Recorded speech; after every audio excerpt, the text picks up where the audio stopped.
É só falar de novo, viu?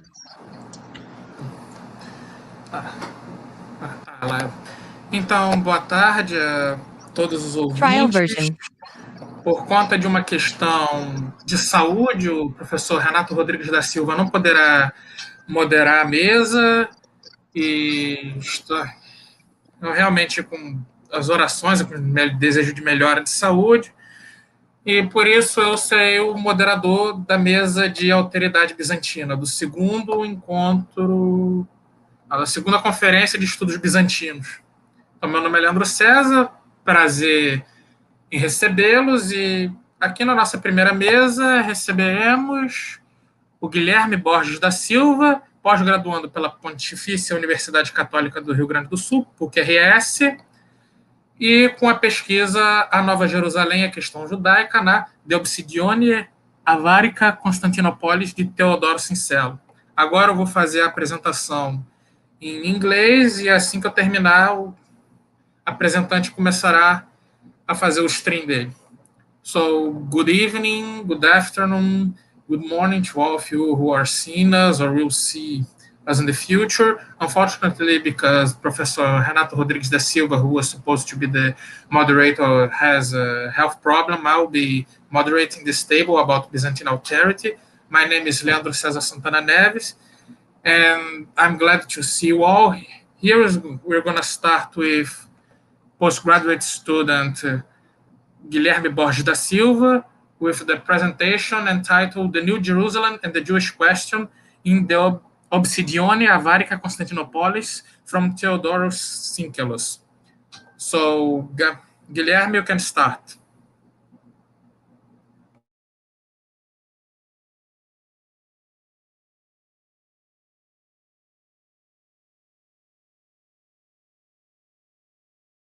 Trial version.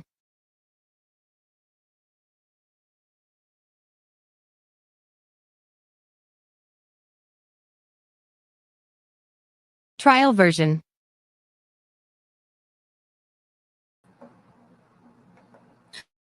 So, I think we're having... Eu acho que... Guilherme, eu acho que nós estamos tendo um problema de som aqui. Se você não se incomodar, pode colocar no chat privado, que talvez seja melhor passar para o próximo Trial version. Apresentador, e aí você consegue para tentar consertar e tal. O que acha?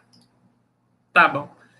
So, because of a technical problem, we're going to advance the presentations, and now will be Guilherme Welte Bernardo, master student from Federal University of São Paulo, with the theme A Situational Barbarization, Pselos and the Foreigners in Cronografia. Então, nós tivemos um problema aqui, acontece, tecnologia, Zoom, pandemia, as coisas do Zoom que vocês já estão acostumados, e, portanto, nós pularemos para a apresentação intitulada Uma Barbarização Situacional, Pselo e os Estrangeiros na Cronografia, de Guilherme Welte Bernardo, mestrando pela Universidade Federal de São Paulo. Pode começar, Guilherme. Muito obrigado, Leandro. Boa noite a todos, acredito. Boa tarde, boa noite. Como o Leandro falou, me chamo Guilherme Welte, sou mestrando pelo programa de pós-graduação em História da Universidade Federal de São Paulo. Sou bolsista CAPES e atualmente realizo uma pesquisa que gira em torno da identidade romana bizantina e da maneira como os bizantinos criavam representações sobre os ocidentais e tudo mais, especialmente a relação de uma coisa com a outra, né? É um estudo de alteridade. O que eu vou apresentar hoje aqui para vocês é um recorte dessa pesquisa e um recorte da minha análise sobre a cronografia do Miguel Pselo.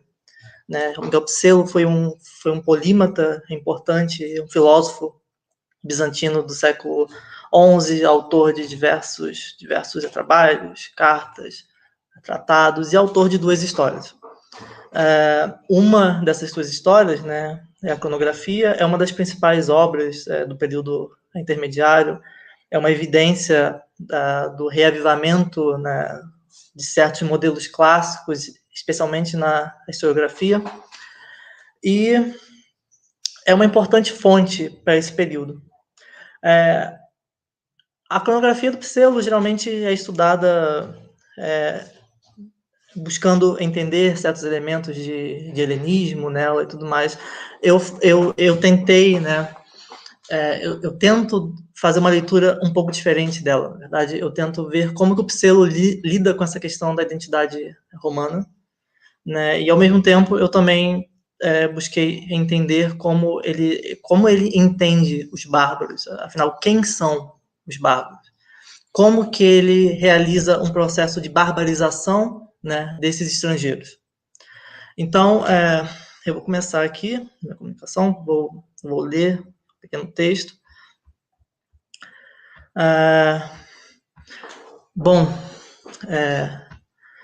Eu posso começar, como eu tinha dito, né, quem são os bárbaros na cronografia do Pselo?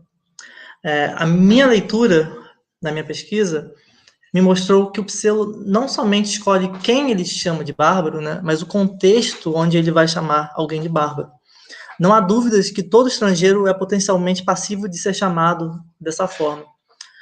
Pselo, por exemplo, ele menciona alguns povos estrangeiros na obra, como os alanianos, árabes, armênios, assírios, babilônicos, búlgaros, celtas, curdos, egípcios, guetas, íberos, indianos, italianos, micianos, partas, sarracenos, hetarocitas e rus e os tribários, né?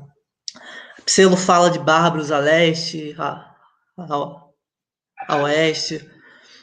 Ele caracteriza, inclusive, os alanianos, búlgaros e os rus, né, como bárbaros. Só um minuto, deixa eu ver se... Ok.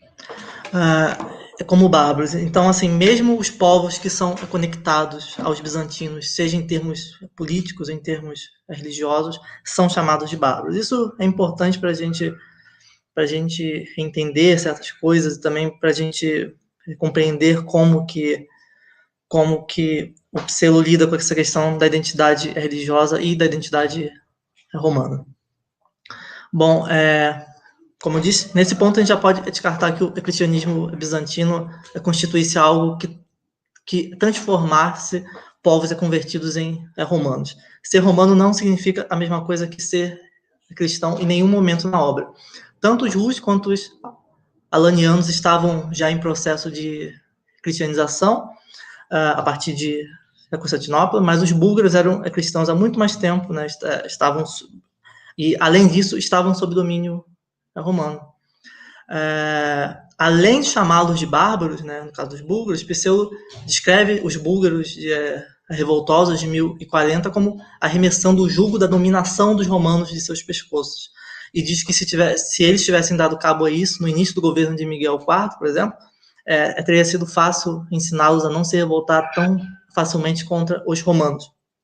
O cristianismo era, sem dúvidas, um elemento importante dessa identidade romana oriental, mas não era o único fator para definir quem era romano ou não, dentro ou fora do Império.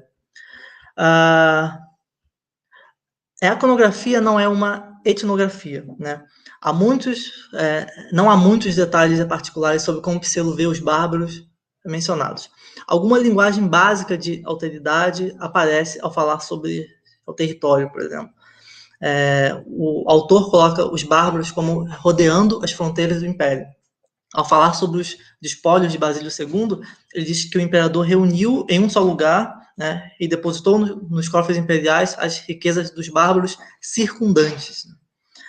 Esse próprio imperador teria passado a maior parte da sua vida como soldado em campanhas buscando frear as incursões dos bárbaros e vigiando nossas fronteiras, em suas palavras.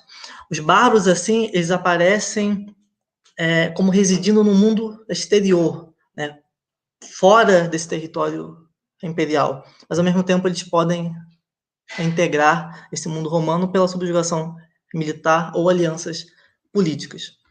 A única exceção etnográfica na cronografia é a curiosa descrição dos misianos, né, os pechenegos ou pechenegos, durante o governo de Isaac.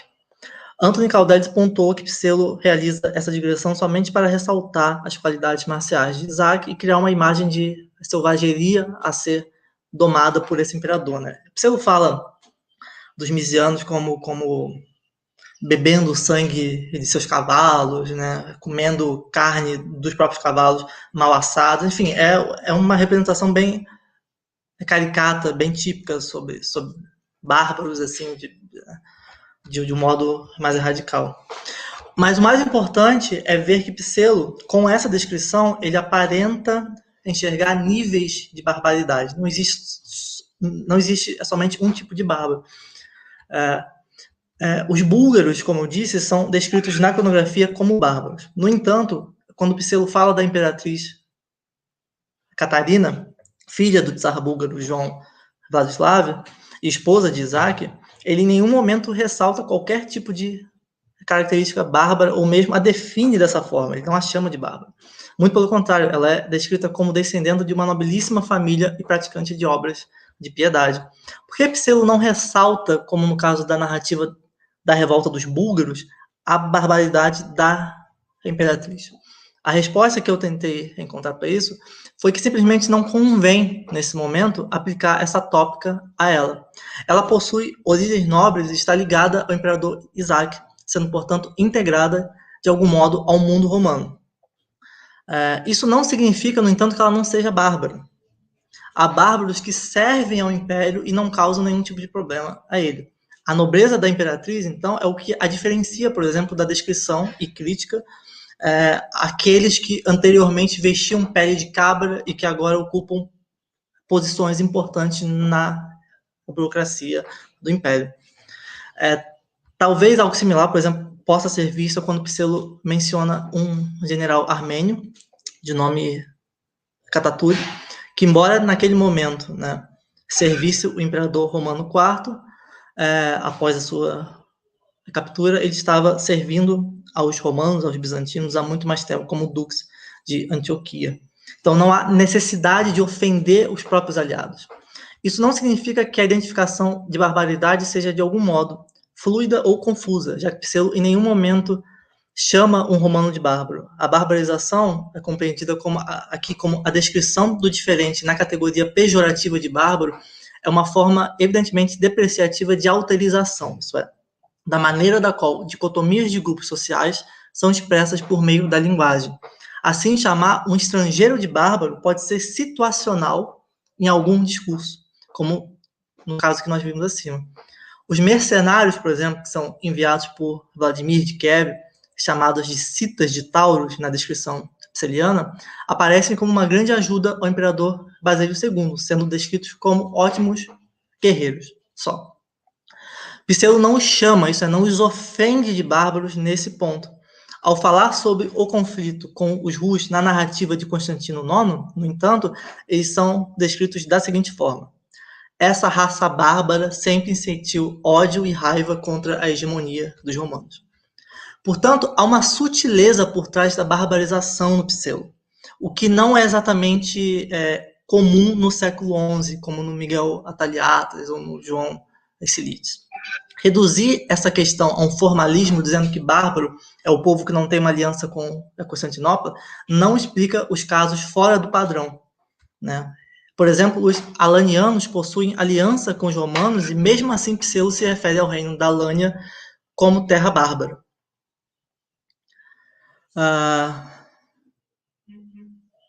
Só um minuto.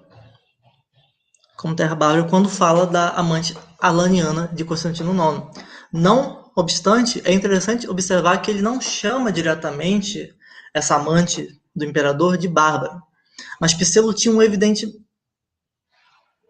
uma certa intriga com aquele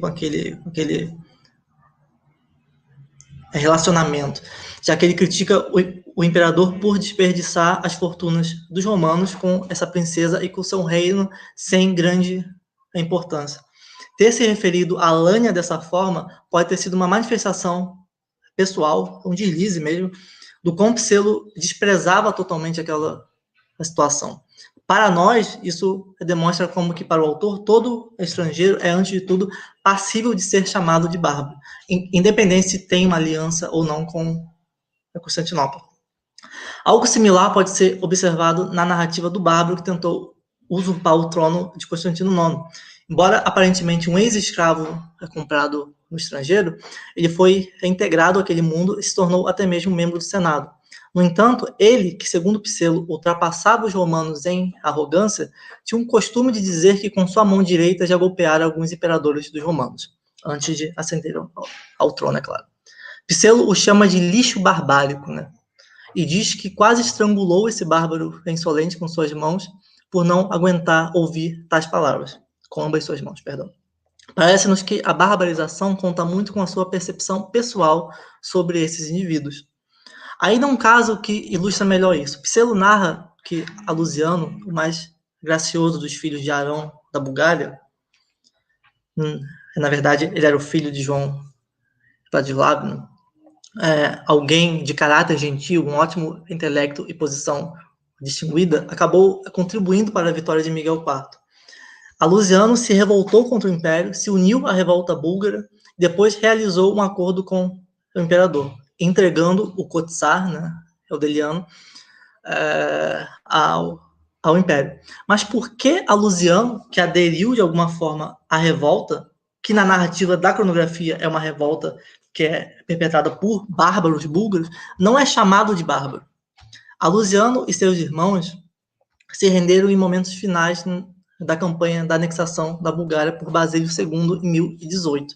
Oficiais e nobres búlgaros foram então integrados à hierarquia romana por meio da concessão de títulos e pelo casamento misto. Para esse ano, aparentemente o herdeiro do trono foi feito magistros e Alusiano e Arão patrícios. O historiador árabe Yahya de Antioquia narra essas alianças da seguinte forma: ele, Basílio II, fez os filhos dos romanos se casarem com as filhas dos búlgaros, e os filhos dos búlgaros se casarem com as filhas dos romanos. Ao uni-los, pôs assim fim ao antigo ódio. Quando da revolta búlgara de 1040 a 1041, Alusiano já somava o título de estrategóide do tema de Teodosiópolis, no extremo leste da Anatólia, a Armênia Bizantina. Estava casado com uma armênia, possuindo pelo dote uma grande propriedade em Cassiano, a partir da qual se presume a origem nobre de sua esposa. Aparentemente, Alusiano foi acusado de algo que não sabemos ao certo pelo João Orfanotrofo, e teve essa sua propriedade confiscada. Embora tenha requerido repetidamente a mediação do imperador nessa questão, não recebera nenhuma reparação. Caindo assim na desgraça na corte, ele acabou aderindo à revolta. Apesar de sua deslealdade momentânea, podemos perceber que Alusiano estava bastante integrado àquele mundo romano, da qual foi forçado a participar após a derrota de sua família. Além disso, há pelo menos duas características que poderiam qualificá-lo como algum tipo de bom bárbaro para Pselo: sua origem nobre e sua conturbada, mas eventualmente bem-sucedida aliança com os romanos. A exaltação da nobreza é algo relativamente dúbio na cronografia, funcionando mais como uma crítica à facilidade em que a mobilidade social ocorria em sua sociedade. Ele certamente não acreditava que o nascimento poderia determinar as ações de alguém, mas sim uma junção de berço e virtude.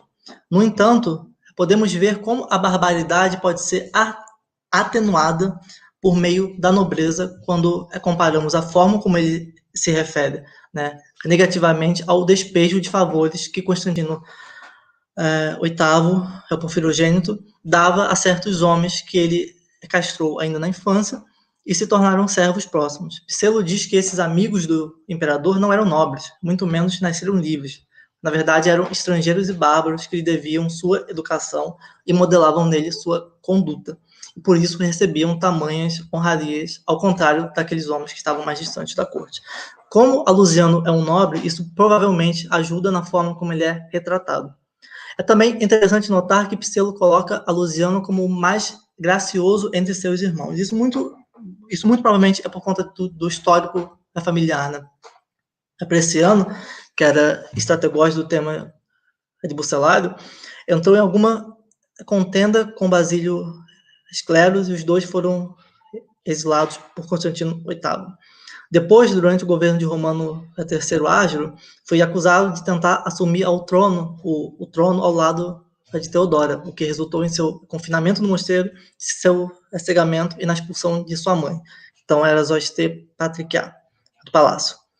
Ainda assim, o fato de Alusiano ter sido um traidor e Pselo não pesar a linguagem em nenhum momento em relação a ele, mas sim dizer que Deus o moveu a fazer o que ele fez, mostra o quão ele avaliava positivamente e como a barbarização pode ser situacional. Apesar disso, né, não devemos interpretar cruamente a barbarização de grupos de personagens como somente uma tópica clássica aplicada inocuamente ao presente. Precisamos analisar seu uso no discurso romano medieval e não somente apontar uma imitação literária como se fosse uma simples distorção da realidade vazia de significado real naquele contexto. Inclusive, como esse discurso de barbarização pode ser atenuado, pode ser modificado a partir de um discurso de uma fonte, de um autor e tudo mais. A partir de um contexto também histórico, né? Isso é importante ter em mente.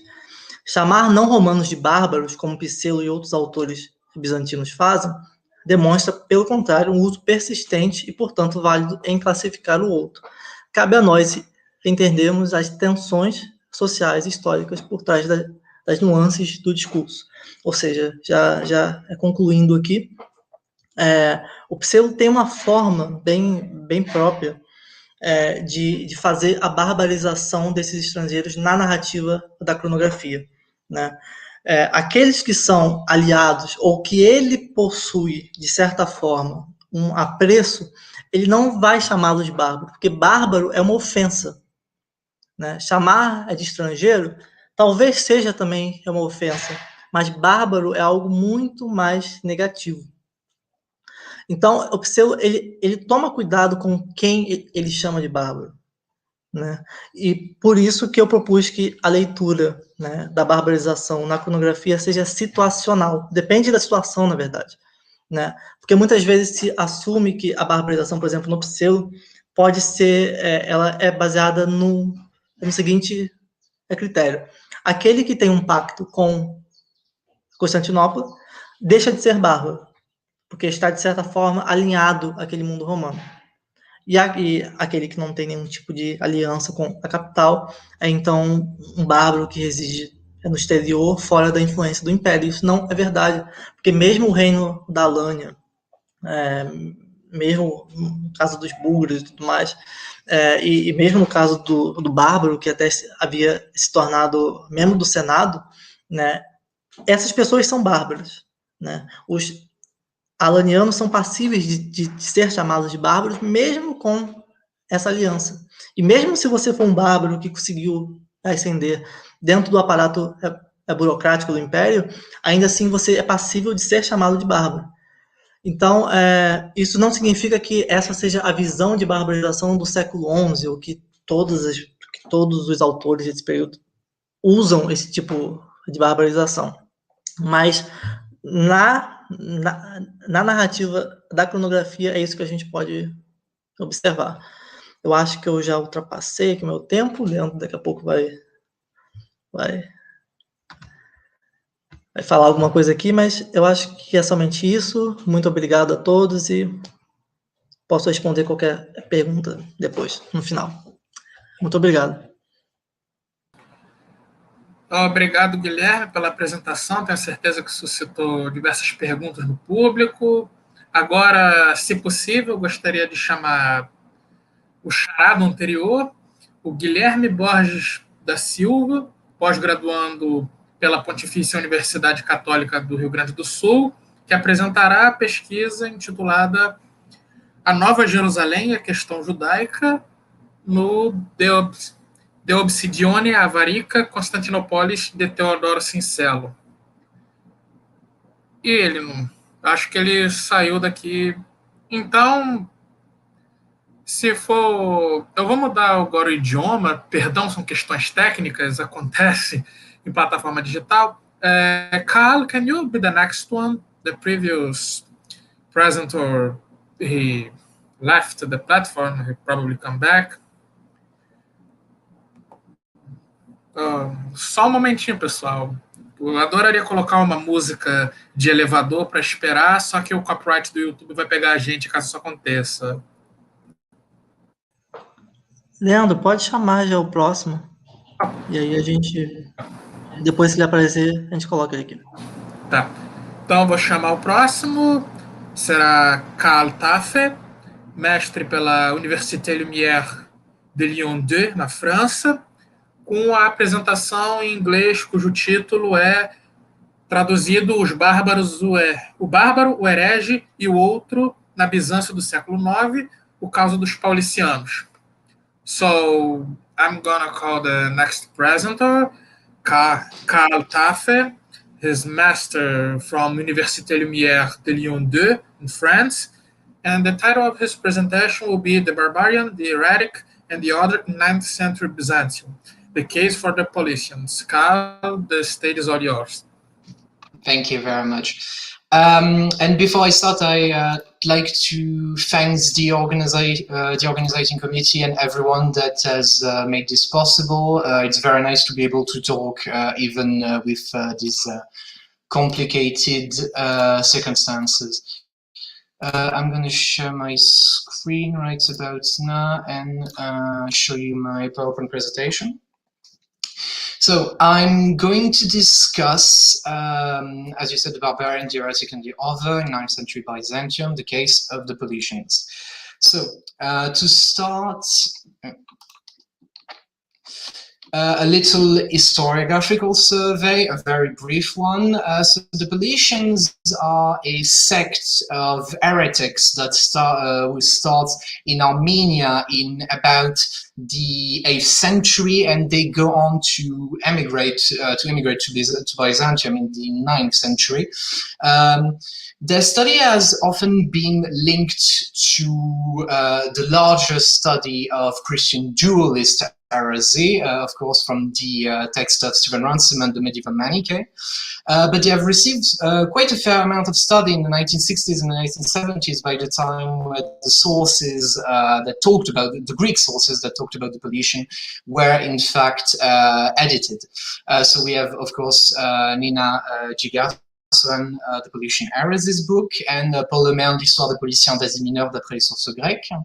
But in recent time, there have been new studies on the Paulician, notably 2 articles by Clara Ludwig and an article by Carol Dixon, who tries to change the view we had of the Paulician as a simple Manichae dualist sect, but a much more complicated Christian Reformation movement that started and that wanted to transform the church in the 8th and 9th century. But to understand the Paulician, it's important to understand the context from which they come from, and that context in the beginning of the 9th century in Byzantium was a time of identity crisis. The Arab conquest and the Slavic migration had completely transformed the landscape which the Byzantine occupied. The crisis of iconoclasm, both the first and the second, had affected the Byzantine perception of the religion, of orthodoxy, of what came to be orthodoxy at that time. The empire also became a smaller, surrounded power who was not the main player in the Mediterranean anymore. It was one of the many players.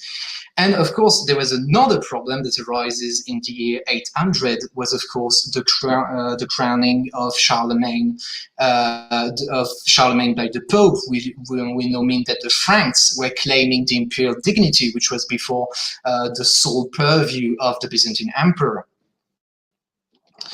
So all those problems in this transformation, that vast transformation of Byzantine came to be the Paulician rebellion, because the Paulician were a problem for the authority of the empire, who ordered multiple persecution in 811, in 815, and finally in 843. In 843, the Paulicians, who had converts within the army, rebelled and fled to the Emirate of Melitene, so an Arab state, where they founded the city of Tefrike and launched raids on the Byzantine Empire with the help of these Arabs. So the persecution had transformed and radicalized what was a heretic movement that that was against orthodoxy for multiple points into an armed rebellion against the empire. I'm just going to use my pointer here. Yeah, and here you can see Tefrike is here, and here's Melitene, so it's very close. And you can see that Tefrike is outside the border of the empire at the time, which goes from here and it's in the Sicilian Gate.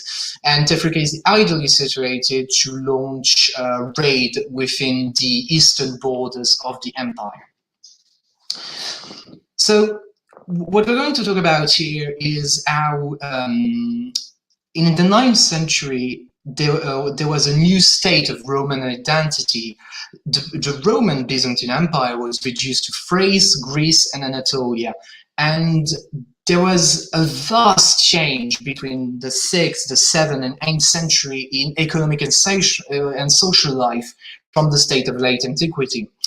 And those had profound effects on the people living into the empire, as we can see as early as 691 from the council in Trullo. The first canon of that council stated that it needs to make provision for the priests living in barbarian churches. So, of course, the council does not define what they mean by barbarian churches. We don't know if it's the churches living in the Germanic kingdom or if it's the churches in the territory now controlled by the Arabs. So we don't know what it means, but it has an effect, that is that Christianity was separated from the political authority of the empire.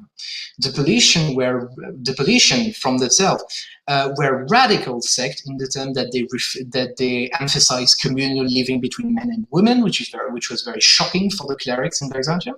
They adhered to a strict corpus of religious text, which is the Bible and the Pauline corpus, and they did not emphasize later writers, for example, the Church Fathers, and they rejected Roman identity. At that point would be one of the main point of contention that the authorities in Constantinople had with the movement.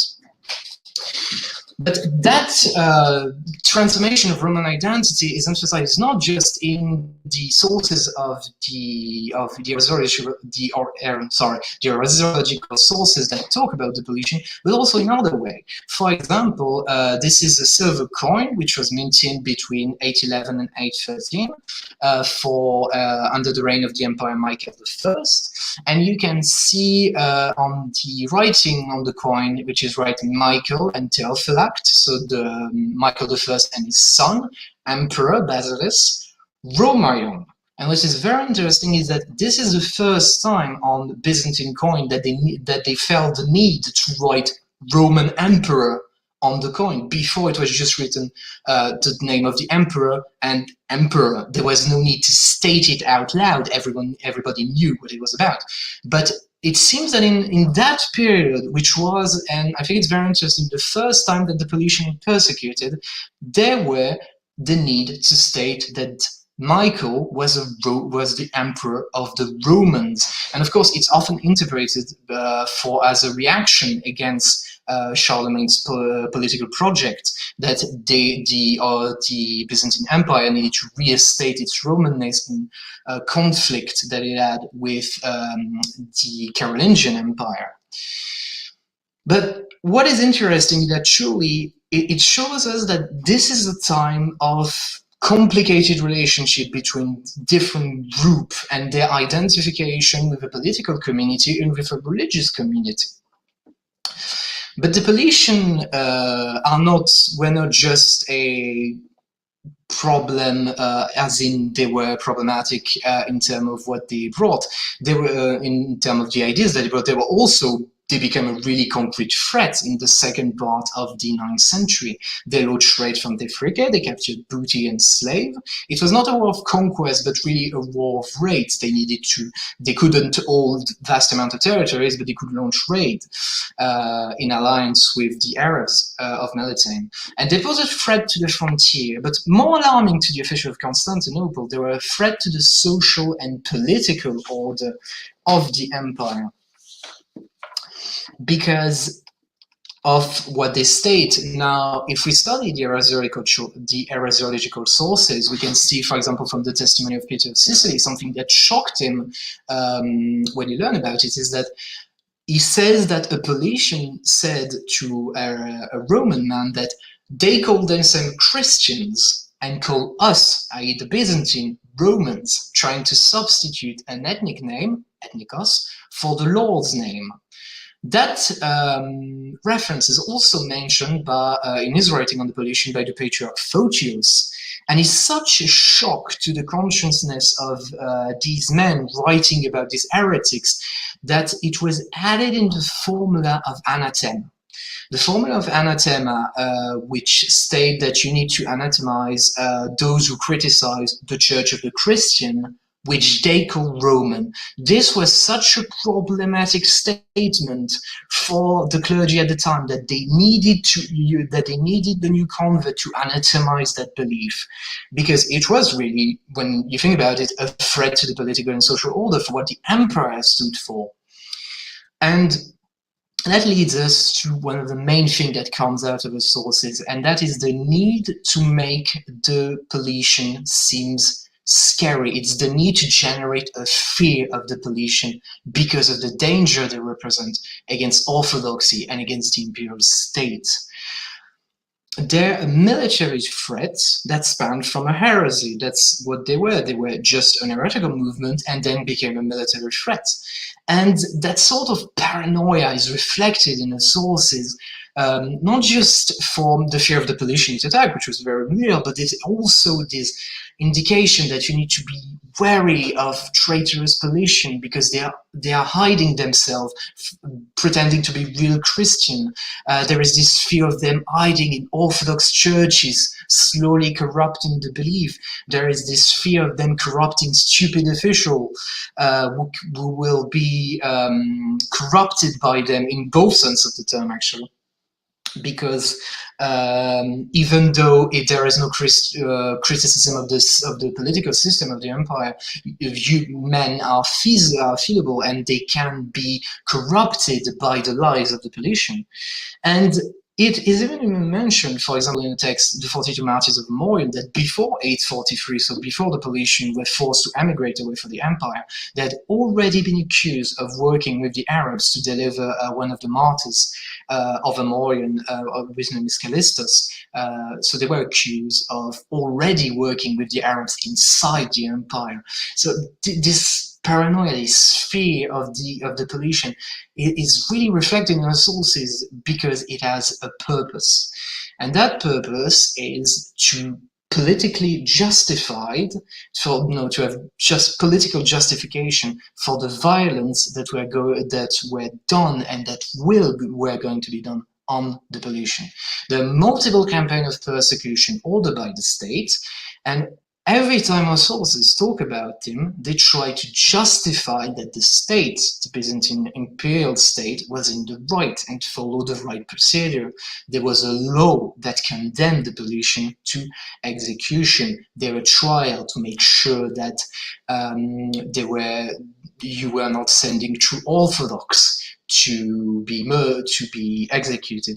So there was a political justification to say that the imperial state was in the right, that it followed procedure, the Byzantine law procedures, and that everything was done was just and legal, whereas the violence that was done by the Paulician is shown as dishonorable, as treacherous. They murdered the imperial envoys and would go on to sell Roman captives as slaves to the Arabs, which for a Roman Orthodox is truly one of the worst things you can do. You're selling converts to the Arabs, which are the main danger in Anatolia at the time. And what this political justification and that fear and the methodology which I use to analyze all those elements in our sources is that of French historian Denis Crouzet, which in his seminal work, The Warrior of God, Violence in the Time of the Troubles of Religion, 1525-1610, posit that it's possible to understand violence and its motive as a way of understanding the cultural context of the society which has produced the violence. And that is separating the action and the discourse and analyzing the link between those two elements. And if we see the action, that is the repression and the war against the Paulicians, there is a vast amount of discourse to criticize the heretics, to discredit them, to show that they are morally corrupted and there is legal justification to them. Their moral corruption is they are every bad thing that for the time at that culture, that belief, there is very strong moral judgment on them. And Clara Ludwig in an article actually posited that the Paulicians were not in fact Manichaeans, they were not dualists, they were a reform movement within the church trying to reform the Orthodox Church. And she thinks that, and I also think that the association with the Manichaean was a way to persecute the Paulicians on the ground of the law that was already stated in the Justinian corpus and then in other law code of the time. But I believe it goes deeper, and that is not just an opportunistic way of justifying the persecution. It was a way of assuring that the violence was legal, was just, and was understood by the people who were practicing it as a just legal act. And when I'm trying to do this analysis, I'm not trying to assert that everybody who partake in expedition against the Paulicians, who fought against them, who partake in the persecution, had read the sources that I'm trying to analyze. What I'm saying is that those sources reflect a shared cultural environment that was present at the time, that represents something that was possible to think, that was acceptable to think. And the importance of this legal justification separates just and unjust violence, and our sources sometimes go a step deeper. For example, the patriarch Photius asserts that the Paulician political authority is a tyranny. And that is interesting because Photius, of course, which is one of the most learned men of the 9th century, is very much aware that a tyranny is an unjust political authority in the mind of the Byzantine, compared to the basileia, which means the monarchy of the emperor, the right of the empire, of the just emperor to rule. So he associates them with tyranny, which is something that is normally reserved for barbarians. And that is something very interesting because it begins a new way of thinking that is reflected in our sources, which is the association of the barbarians and the heretics. And to better understand that, the Byzantine view of the world, if you will, is divided in two. There is the Romans and there is the barbarian. And there is barbarian, and they are barbarians. And that, if we try to analyze that, we can use Reinhard Koselleck, a German historian, concept, which is the idea of asymmetrical contradictory concepts. So this idea that you have two social groups, and one group defines both social groups and declares that they are different in almost every way, but creates within that definition a hierarchy. And the hierarchy here is, of course, that the Roman is superior to the barbarian in many ways. And this creates a division between the outside world, the Roman world, the inside world, sorry, the Roman world, and the outside world, the barbaric one. And that space is a space that is reserved for external violence that is targeted toward barbarian. And here the justification for that violence is that barbarians needs to be fought on the ground, that the Roman army needs to defend the borders of the empire. They need to fight against the barbarian to retake lost imperial territory. But now there's another type of violence which is internal, and that violence is targeted toward heretics.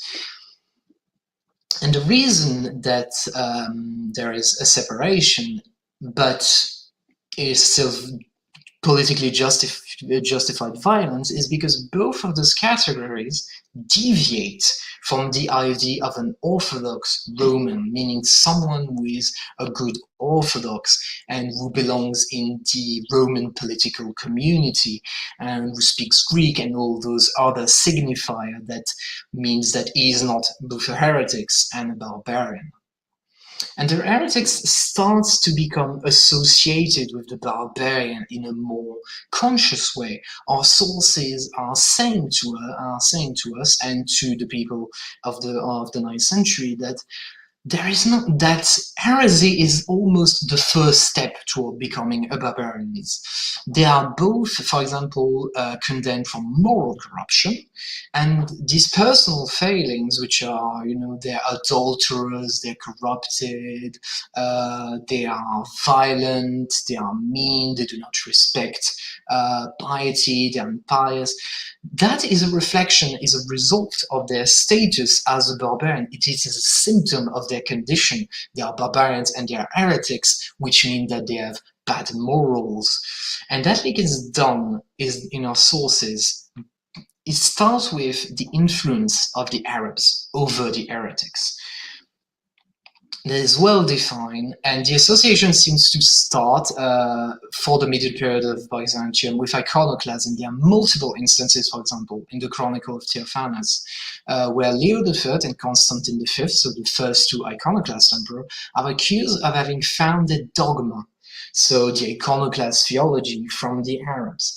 There are other sources that posit, for example, in woman hagiography, that recently arrived barbarians are not to be trusted. For example, in the 10th century Vita of Anna of Lecate, a 9th century saint, recently arrived Arab tries to force her to marry him, and is of course represented as the main opposition to the pious life of the saints. And so that characteristic of the barbarian and his failing moral capacity is a result of him being a barbarian. And what's very interesting is that in the Vita Basili, so this part of the continuation of the Chronicle of Theophanes, which is in the 10th century, the Paulician army, which fights against the Byzantine army, is explicitly called barbarian. It is Vavarikos Stratomatos. But what's interesting is that those people are not barbarian. They were immigrant refugees running away from persecution inside the Byzantine Empire. So most of them, if not all of them, were Roman at the beginning.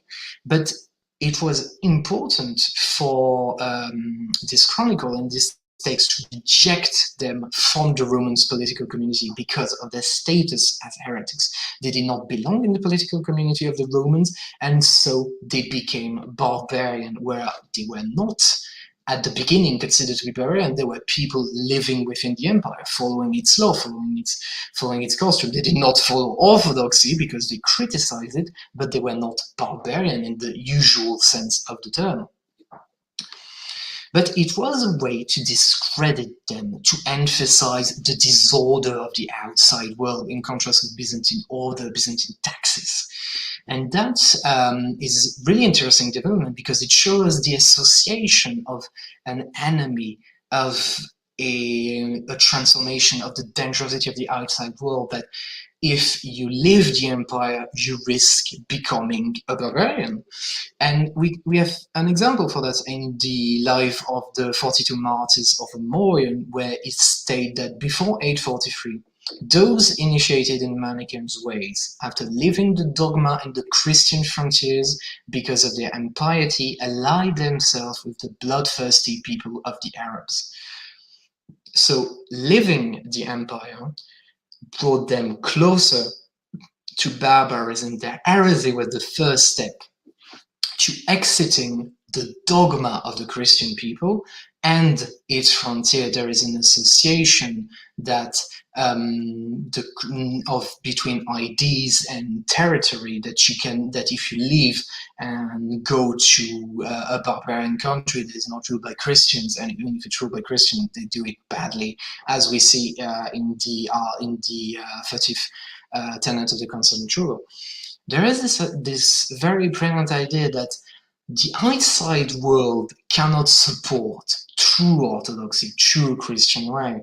And we see that, for example, in a much earlier sources, which is the Strategicon, so the military manual of the Pseudo Maurice, which state that those who serve to indicate the road are not to be trusted, because even if they are Romans, time outside of the empire has made them forgotten their ways. And that is really interesting, because it shows us this association between losing Romanness on the outside, living in barbarian lands.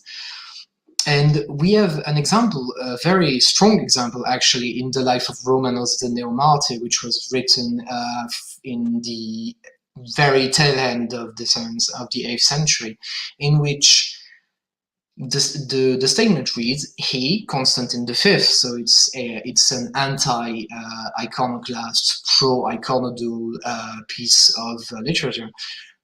He, Constantine V, brought a forceful campaign and vicious persecution against them, the holy men, so we're talking about a group of holy men, as if against barbarian warrior.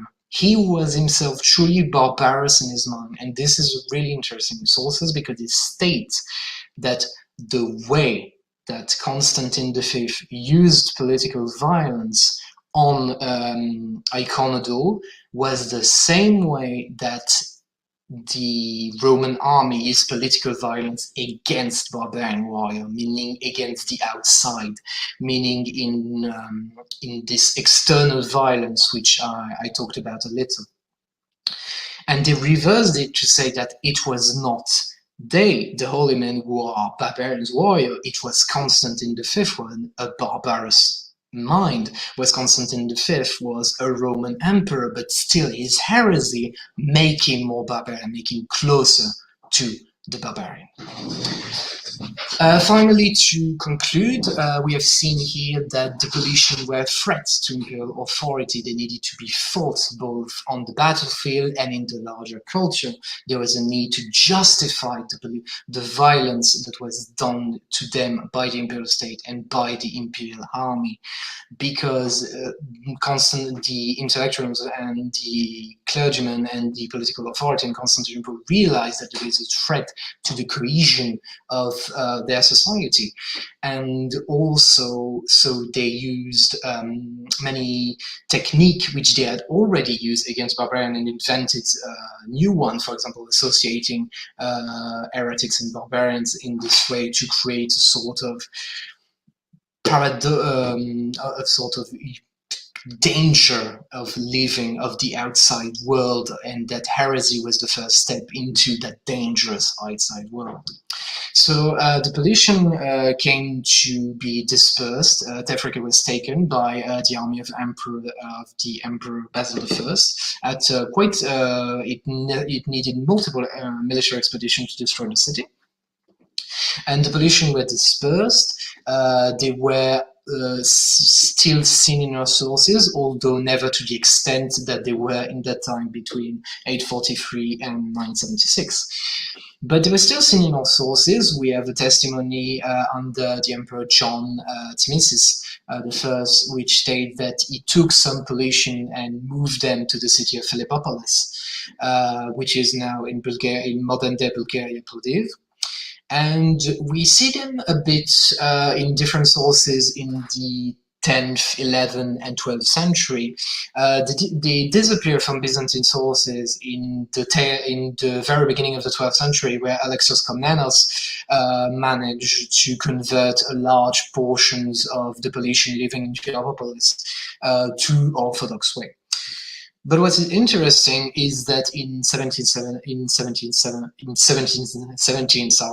a British aristocrat traveling in the Ottoman Empire named Lady Martley Waltree Montagu was writing from Adrianople and claimed she met with a group of Christians in Philippopolis, and those Christians called themselves police. could those Christians be a very, very late descendant of the Paulicians who had forgotten their radicality, who had forgotten the history, but still cling to the name of the Apostle Paul? Frankly, I don't know, but if that's true, if that community managed to survive until the 18th century, that means that the Paulician community managed to survive more than almost 300 years later, after the empire was destroyed. And that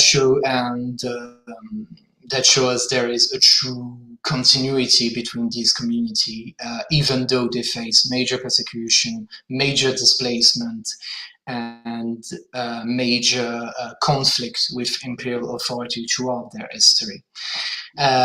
So thank you very much for listening to me, and thank you again for the organizing committee for setting those talk up. Bom, I'm going to start with the Portuguese, then go to English. Eu que agradeço pela chance de ouvir uma palestra tão maravilhosa. Eu já tenho muitas perguntas para fazer, mas como o tempo anda e temos que ir para outra, que tenho certeza será igualmente ótima, eu chamo Chergui Khedidja, espero ter pronunciado o nome corretamente, doutoranda e também professora assistente pela École Normale Supérieure de Byzantium, na Argélia, que vai apresentar a comunicação com o título traduzido de O Imperador e os Müderris, reflexões sobre as polêmicas mediatórias de Manuel II Paleologos com um persa. Well, it was excellent presentation, Cahal. I have several questions. A lot has to do with my own research, but as the time runs, I have now to call Chergui Khedidja. She's a doctorate student and assistant professor in the École Normale Supérieure de Byzantium from Algeria, with the communication titled The Emperor and the Müderris, Reflections on Manuel II Paleologos, Mediatory Polemics in Dialogues with Persian. I hope I haven't butchered any of the name. And Chergui, you can start presenting now.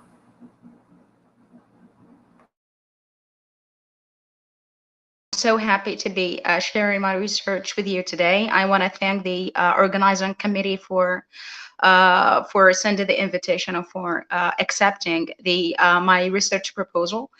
So even though I did not engage in a research degree on Byzantine studies or on the Byzantines relationships with the Mediterranean or with the other cultures, but still I do lecture in the field. I give classes on the medieval and Renaissance European history. I give classes on the intellectual history of Europe and its development through the centuries, and I'm so very well interested in the literary kind of field and the accomplishments and the kind of responsive literature to the various developments since the time of the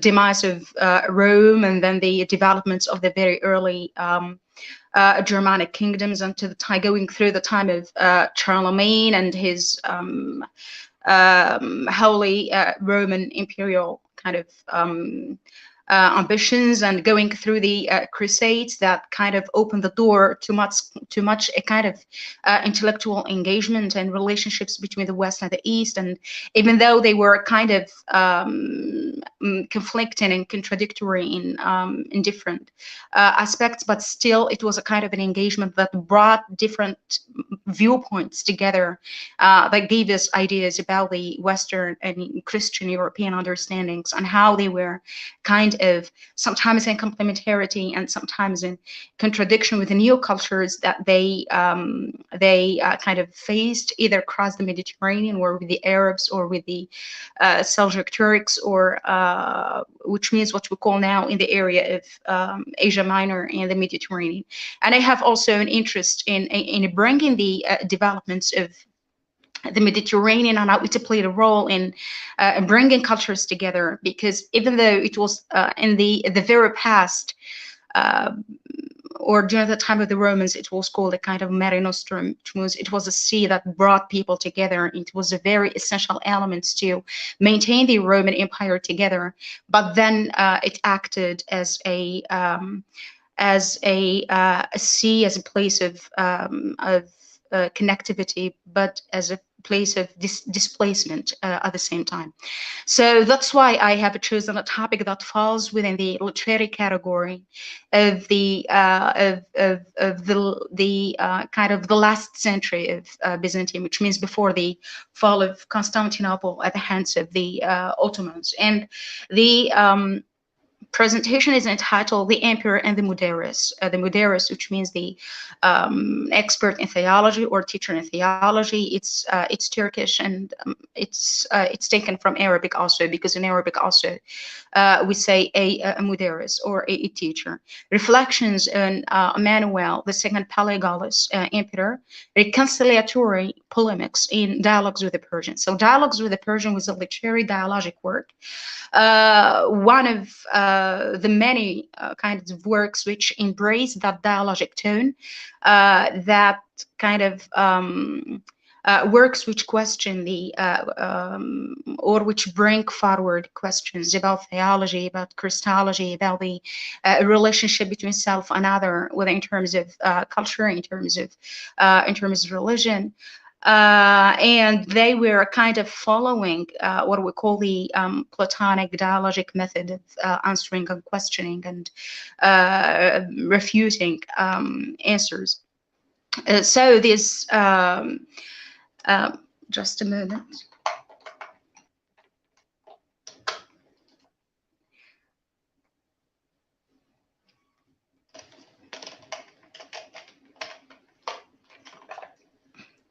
So this kind of literary work is, I have chosen this work on purpose because even though it attracted the attention of different scholars and historians across the centuries, but it was kind of, it attracted the attention as a source of historical data, as a source of what was going on during the last century of Constantinople and the Byzantine Empire, because it was written at the time of 1391, 1392, which means towards the end of the 14th century. And its writer lived until the 1425, which means a kind of 25 years before the approximately the fall of Constantinople. So in here, I have chosen this on purpose because if I compare it to earlier works which engaged in a dialogic way to speak about the Muslim other as a cultural other, as a kind of as a competing religious philosophy, which was very popular in the Middle East or in the Asia Minor, as a power that developed more to whether in militarily or religiously or culturally. So the relationship between Christianity and Islam, we no need to go into details about this, that it was a long time of one developing in contradiction to the other, one developing sometimes at moments through communication and others through a time of conflict. And this goes back to the 6th and 7th and the 8th centuries, with the beginning of the development of Islam as a new religion in the Middle East, in Arabia, in Asia Minor, in reaching into Spain, and there were many, of course, movements against the or between the Charlemagne and what he called the Saracens. There's the Jewish and the Muslims of Spain, and Spain was like a kind of a very compelling place for Charlemagne to engage with or to communicate with, which means that it was a kind of bridge for him to kind of just surmount in his own kind of imperial project. So what makes the difference between this text, which is entitled Dialogues with the Persian? The word Persian here, it refers to the Turk, not really the Persian, because the Turks were called Persians at the time by people of Byzantine society and the Latin West. because the earlier writings about Islam in the 6th, 7th, and 18th century, they were kind of full of we can call falsifications. They were full of Islam was considered as a Christian heresy, as a political ideology rather than a faith, as a man-made rather than a divine revelation, as a new competing philosophy that will impose its own diplomatic and military terms on the region. Which means even the God of Islam was doubted and was described in different ways, which were full of kind of accusations, which mean in here the very first portrayals of the Islamic other as a cultural counterpart, as a religious counterpart, was not very well kind of objective, because it was not done on a comparative angle, but it was done on a kind of reading, a kind of an engagement, which vindicated Christianity, but at the same time refuted the other religion to be false, whether the way it was with Judaism at the beginning and then with Islam, which means in here this kind of falsification and misrepresentation, lack of objectivity with engagement with the Muslim other. Many scholars agree, of course, that it refers to a lack of knowledge, lack of encounter, a difficulty to understand the development of the competing faith, a faith that according to Muslims and according to many, a faith that came to complete kind of message, a faith that came to complete the very first message of Abraham, which means that it is a complementary message to both the Old Testament and the New Testament, as if it is a kind of a reformist philosophy, bringing new ideas, but still it's in harvest old traditions. But of course, lack of resources, lack of engagement, especially before the 12th century and 11th century, before the very kind of vital movement that was created thanks to the Crusades in the 11th and 12th century. What was before, it was a kind of a lack of understanding, a lack of knowledge, and a difficulty of understanding that this new developing religion might be a kind of a cultural other, a religious other that has to be considered on equal terms, and with which people or scholars had to engage on a comparative angle to discuss different matters.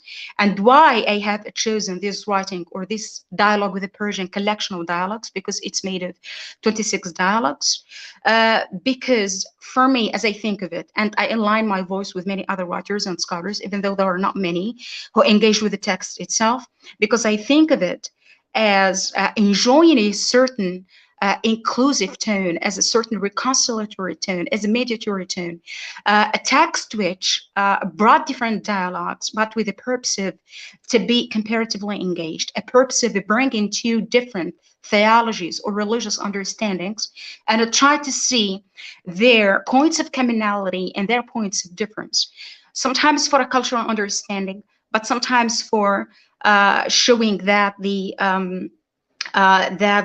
region, or Byzantium, or the Asia Minor, or the Mediterranean region, was a place where there were two philosophies that could compete with each other, but sometimes with bringing to the fore a certain literature and understanding which can be brought to the audience to read and to listen and to engage with, whether the Muslim audience or a Christian audience. So I have chosen this text on purpose because it's different from all the other very first writings. I don't want to be here judgmental or being generalizing ideas in here, but according to many readings I made, I could kind of come to the conclusion that this text or this collection of dialogues enjoys, as I said, a certain inclusive tone which did not exist in a previous anti-Islamic literature. An anti-Islamic literature which was very prevalent in the early centuries, but which was mostly motivated, but as I said before, with the lack of knowledge and the lack of understanding of the presence of a competing religious philosophy that came in a way to replace the very first competing Jewish philosophy in the region, especially with the development of the Umayyad Caliphate and their control of Jerusalem at the time, and with many other developments that we all know. So all of these very first writings, as I said, they falsified their representation of Islam as Christian heresy, as a political ideology, as I said, rather than a faith, a man-made rather than a divine revelation. So compared to all of these previous treatises, which gave little room to objective comparison, rationality, philosophical engagement between the two religions, Paleologos text or dialogues with the Persian delves into issues of importance, delves into issues like the questioning the truthfulness of a Prophet Muhammad's message, an idea which was not very possible in the very first centuries. People were not daring even to engage with the idea to question the truthfulness of something, whether it is present or not, which means it was a denial from the beginning due to a lack of knowledge. He also brought the idea of the historical dependence of the three religions, Judaism, Christianity, and Islam, which was not kind of present in different scholarly writings before, besides some other ethical and theological matters. So this openness to discuss matters out or point out similarities, rather than insisting only on the superiority of Christianity over Islam, can be understood, according to me, as an intention at reconciling the two cultures, the Orthodox Christian and the Ottoman Muslim, which were historically brought side by side. So in here, this text, as I said, it was a kind of a very shifting in intention, a reconciliatory in its own intentions, in its own philosophy. It wanted to engage more. And this, according to the research I made, according to different types of opinions brought forward by different scholars, is that it can be reflective of the last years, or the last decades of Constantinople, and that people got more engaged, and with the Arabs coming to the Byzantine courts, with the many Christian Orthodox living in Jerusalem and living in different places, and with the development of the trade routes, with the development of different facets of how the two cultures could engage with each other, despite the fact that the battlefield said things which were very different, which means competition of the battlefield was kind of taken differently when we see it from a religious or a culture. Because when we speak about religion and culture, we are speaking about sensitive areas of engagement, because we speak about ideas, about emotions, about understanding, about how people relate to each other. There were many Christian Arabs who were living in the Middle East, but there were also Christian Arabs who were in the courts of Byzantine society. So this kind of interculturality, whether it was forced or voluntary, this kind of presence in the same region brought these kind of interreligious communication, and making of it a necessity more than a historical, we can say, obligation. So this collection of dialogues with the Persian, according to historical records, was written in the winter of 1390-1391 by Emperor Manuel Paleologos, who was at the time a vessel, or a Roman vessel, in Ankara, the modern capital city of Turkey, and I was in there and in service to the Turkish or to the Ottoman Sultan Bayezid I, and the dialogues were written at the time. And according to records, these dialogues were kind of motivated by local scholars in Islamic theology and local Muslims to engage in questionings and in trying to understand different matters that claim Islam and Christianity, to point out similarities and to point out differences. So these dialogues were motivated by desire on the part of the local Ottomans or Muslim scholars or Muslim Müderrises, One of them is the anonymous representative. With him, the emperor engaged in his own dialogue. This dialogue was kind of it was a real dialogue, but according to some scholars, it has some facets of it which kind of acquired some fictional tones across time, and how scholars across the centuries responded to the text and wrote it and had revised editions of it. And it was held in Ankara during the winter of 1390-1391. Manuel, at the time, as I said, he was not serving in there as the emperor of the Romans, but as a vassal of the Roman Sultan. And the dialogues was written, as I said, and motivated by questions coming from the local Ottoman intelligentsia. And one of them, or the participant, or the main participant in the dialogue, was a representative of the administrative authority inside the Ottoman society of Ankara, with the title of Müderris. So as I said before, that the Müderris means the scholar in theology or a teacher. We find the word in both Turkish and in Arabic. So the dialogue, or the types of topics which were discussed in the dialogue, and this what makes the dialogues with the Persian different from all the other earlier texts which were written by scholars, for example, like just let me check names in here, like of course John Damascus, like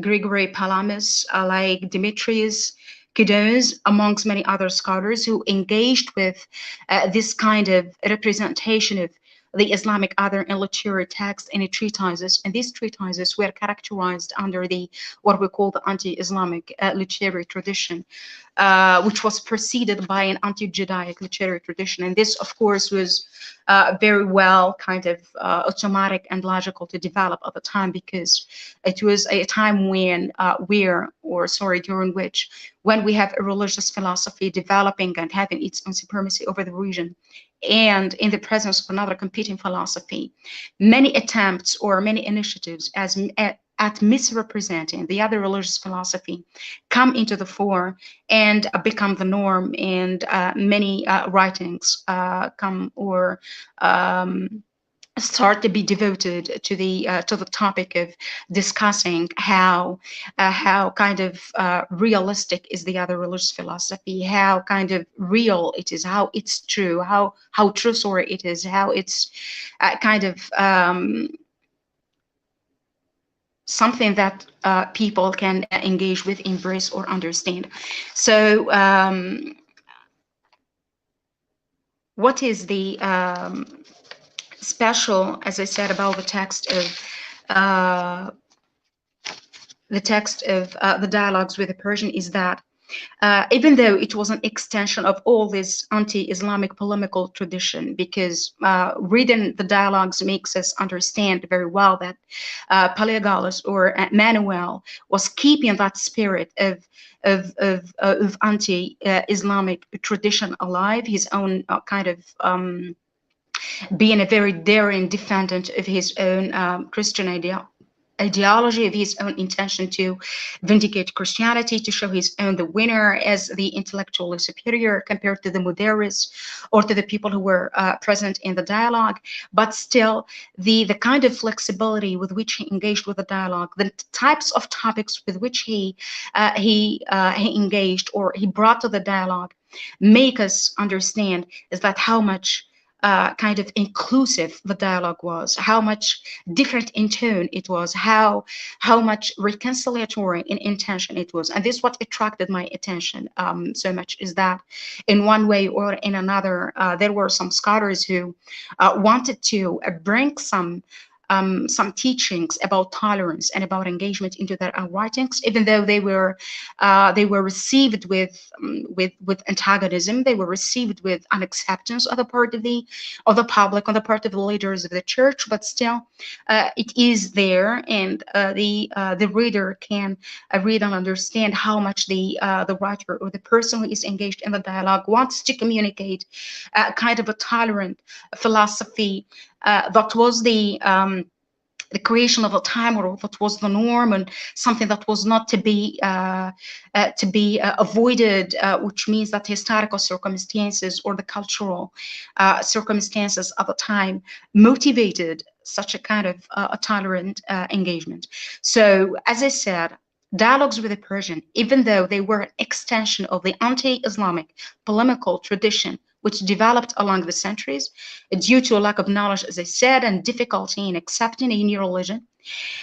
This collection of dialogues is featured by its own moderate position, where new topics were debated, where new points were brought to the debate, were brought to the discussion, like and this is what is important in here, like the correlation and possible subordination between the Testaments, which means the New Testament and the Old Testament, and with the Quranic text.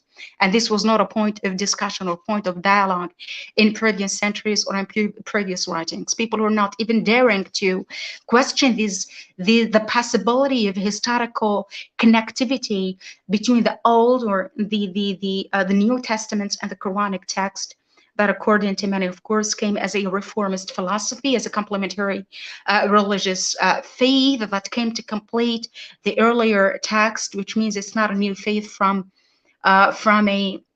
it's not a new faith in terms of philosophy or objective, in terms of morals, but it is a faith that came to kind of complete the message and to assert its own complementarity and connectivity to all the other traditions before. So what was specific about these dialogues with the Persian is that the new points which were discussed, they were not discussed before, they were not given space to before, like the possibility of this historical connectivity between the Old, the New Testaments of the Quranic text or the message of Islam, the moral and the social responsibility we can have or we can see in Islam and we can see in the Old or in the Christianity and in Judaism, which means that they came to reform morals, they came to reform ethics, they came to a kind of with teachings for the benefit of man, the kind of social impacts they have on society, these resemblances. So Emperor Manuel embraced a kind of the two trends, which means that anti-Islamic trend that was very popular at the beginning, and the new trend, which is a more inclusive, a more constitutory trend that was motivated by historical circumstances towards the end of the 14th century, the beginning of the 15th century, leading up to the fall of Constantinople. So in here, this what makes it as distinctive text is that it was attached to its own old traditions, but it embraced a new spirit that was a necessity, that was a kind of a requirement at the time to teach more people about how to engage intellectually and how to engage on a principle that makes you understand the self to be different from the other, but on basics or on principles of complementarity and not only on principles of difference. So as I said, what was specific is the new open spirit and its acceptance of engaging in discussion and debate in different issues with Muslim scholars. So during the dialogue, there was the Emperor Paleologos or Manuel, and with the representative of the local Ottoman intelligentsia or the Müderris, some people who were the intellectual cycle of the Müderris, and some kind of companions of the emperor, with some representatives or the audience from the Ottoman kind of or Ottoman society. So those dialogues, as compared to all the other, as I said, scholarly texts before, they kind of brought or they discussed different types of topics which were not very well discussed before. And what was mostly characteristic about it, as I said, the rich content that he brought to the dialogues.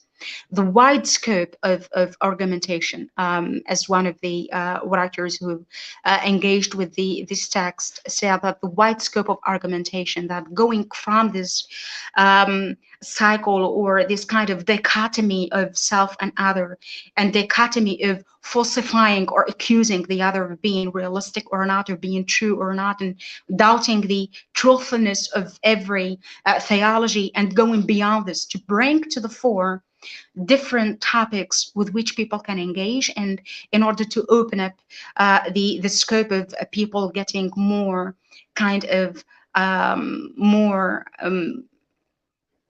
engaging with dialogue, and kind of giving them more possibility to understand how the other can be complementary in his own ideas, how much his ideas might be different, but he can be complementary in his own or in the different types of topics. So in the very first scholarly text, as I said, in centuries before, topics which were written about the Muslim other, they targeted mostly the life of Prophet Muhammad.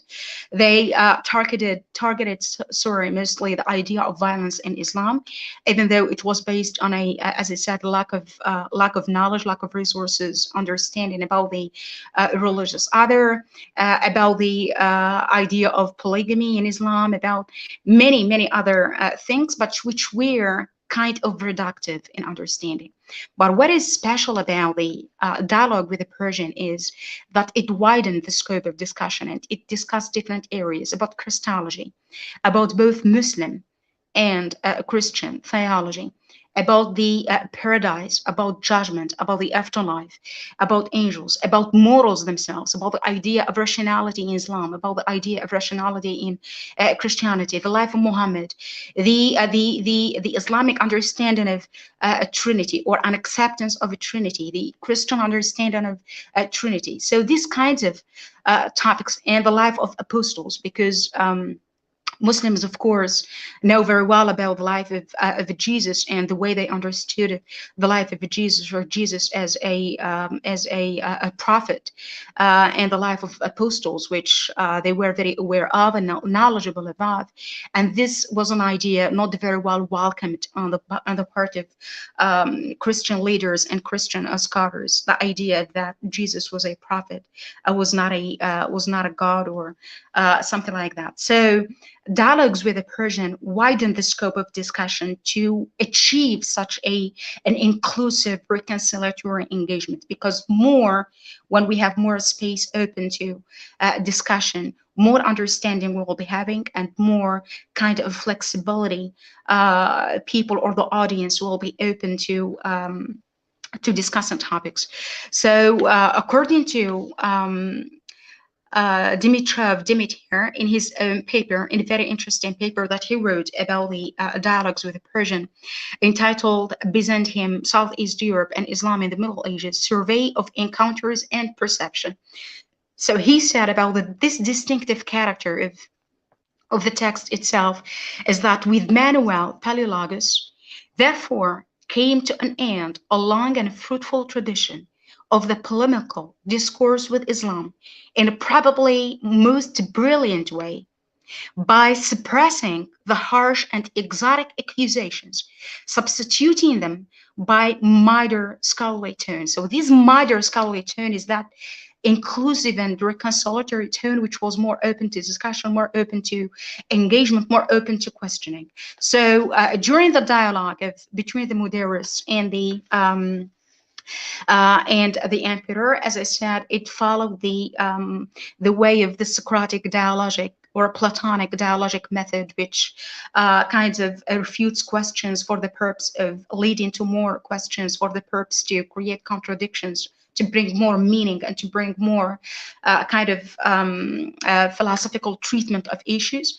And it was written in this manner. Which means that the emperor, of course, asking questions, and the Müderris responds, and sometimes the Müderris answers questions and the emperor responds, and the audience intervenes from time to time. But even though according to some historians, that the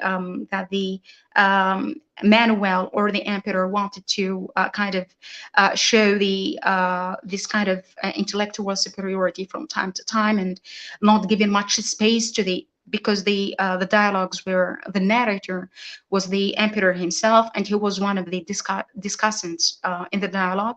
So he did not give much space to the Müderris to either to testify from the Quranic text or to bring out opinions of different Muslim scholars or to support his own opinion. But still, what attracts the attention in the dialogue itself, and what brought about the my presentation today, is the kind of resilience and flexibility and the richness of the topics which were not possible to be discussed before, but they were kind of given space in the dialogues with the Persian, this scholarly text which we inherited from 14th century Byzantium.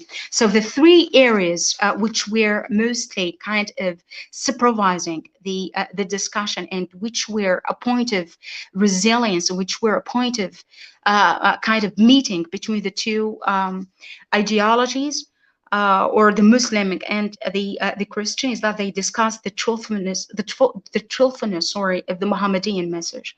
Is that there was a kind of an acknowledgement of the truthfulness of the Mohammedan message, which means here it was a kind of declaration on the presence of a religious other, a presence of a religious other with which we can engage, and we try to understand how much different these two ideologies might be, how much similar they might be, but still there is an acknowledgement that there is in there a religious philosophy that's different from the Christian one, with which we can engage in order to discuss similarities and differences. The second point of, or the main point of excuse me, Chergui, I think you're kind of trespassing the time. Not that your presentation is bad, I'm really enjoying it, it's marvelous, but if you could conclude a bit faster. Yeah, it's very fine, thank you so much. Very fine. I will be concluding quickly. Thank you.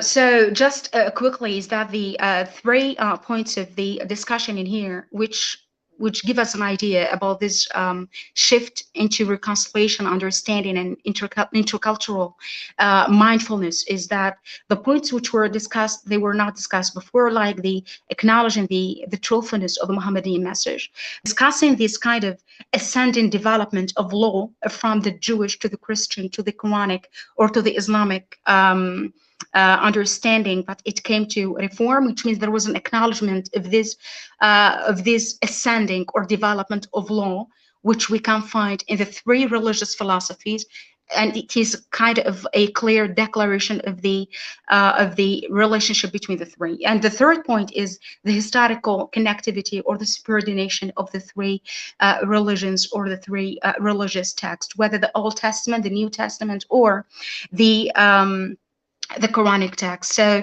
they insisted on more on points that brought the two religious philosophies together more than what separated them. And this what motivated me to bring it in here, that it was a very clear shift in the very kind of writings, religious writings. And what it gives us as an idea in here is that, or as a concluding element in here, we can say that this dialogue with the Persian gives the modern audience or a clear idea about the resilience. To some extent, of course, as I said, I cannot be generalized in here, I cannot be judgmental in here, but I'm kind of explanatory in a way, which feature the diplomatic and cultural relations between Christian Byzantium and the Muslim Ottomans towards the end of the 14th century, despite the military ups and downs on the battlefield.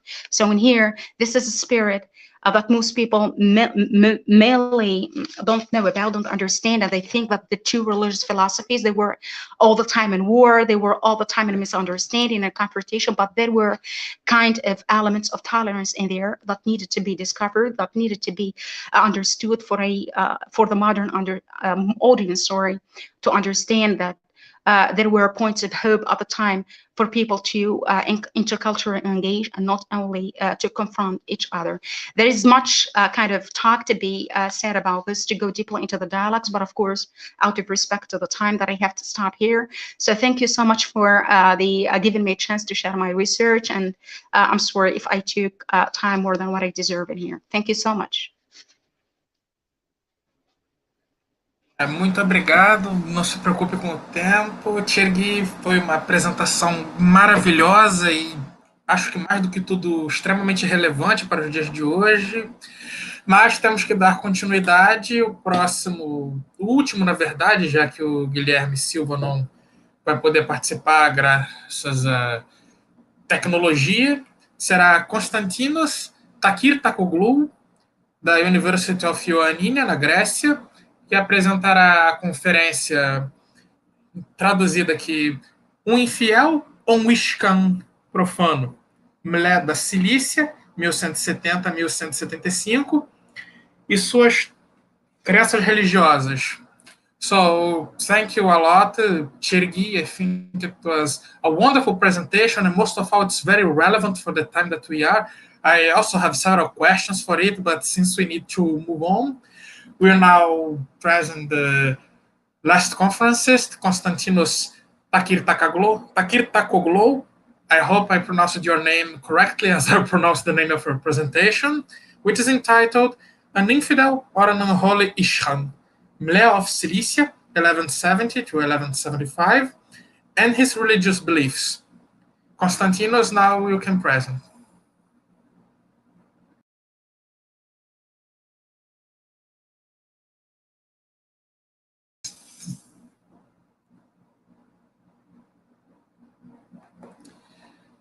Konstantinos, just a bit, your microphone is muted. That happens, don't worry. Sorry. Okay, can you see the PowerPoint? Okay. Nice, thank you. Good evening, my name is Konstantinos Takirtakoglou, and I'm a teaching fellow at the Department of History and Archaeology of the University of Ioannina in Greece. My scholarly interests revolve around the relations between the Byzantines on the one hand and the Arabs and Armenians on the other. In the present paper, we will discuss the issue of the religious beliefs of Melech, Lord of Cilicia. Before I begin, I feel it necessary to clarify that during my presentation, I will be referring to the southeastern region of Asia Minor as Cilicia, and not the more familiar Cilicia. This is a deliberate decision on my part, as this was how it was known to the local people of the period under examination.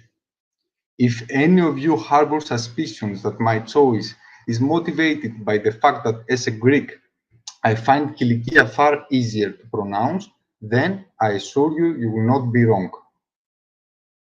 Okay. To begin, we must provide an overview, albeit a brief one, of the most important actions in the career of Ishan Melech, brother of the Lord of Cilicia, Toros. We are aware of his contribution to his brother's efforts to reconstitute the Armenian state, which, as you may recall, had been temporarily overthrown during Emperor John Komnenos' 1137 campaign. Additionally, we know that during his brother's lordship, Melech participated in the Battle of Harim, where the Christian coalition suffered a disastrous setback. Shortly afterwards, his brother had him arrested and exiled on charges of conspiring to murder him. Melech found refuge with the Atabek of Aleppo, Nur ad-Din, a major enemy of the Crusaders. Nur ad-Din offered Melech the city of Kurus as a fief, an ikta. According to the sources, Melech contributed from then on to the Atabek's army in his campaigns against the Crusaders. When his brother died in 1169, Melech rushed to exploit the fact that power had passed into the hands of his underage nephew Reuben. he invaded Cilicia at the head of a Turkish army provided to him by Nur ad-Din, and forced the local aristocracy to recognize him as Reuben's guardian. As some of you might have already imagined, Toros' son was soon murdered, leaving Melech in control of Armenian Cilicia. During his reign, according to the sources, Melech dislodged the Templar Knights from their fortresses in Cilicia, secondly, defeated the local Byzantine garrisons and retook Adana and Mamistra, thirdly, turned against the Byzantine allied Armenian Hetumid noble house, which ruled over western Cilicia, and fourthly, successfully faced one or maybe two Crusader campaigns. He was murdered in Sis, the capital of the Armenian Principality, a few short months after Nur al-Din's death. Okay. After this brief but necessary presentation of Melech's life and times, we may now examine an interesting facet of his personality, that of his religious beliefs. Numerous modern historians relate that he had converted to Islam.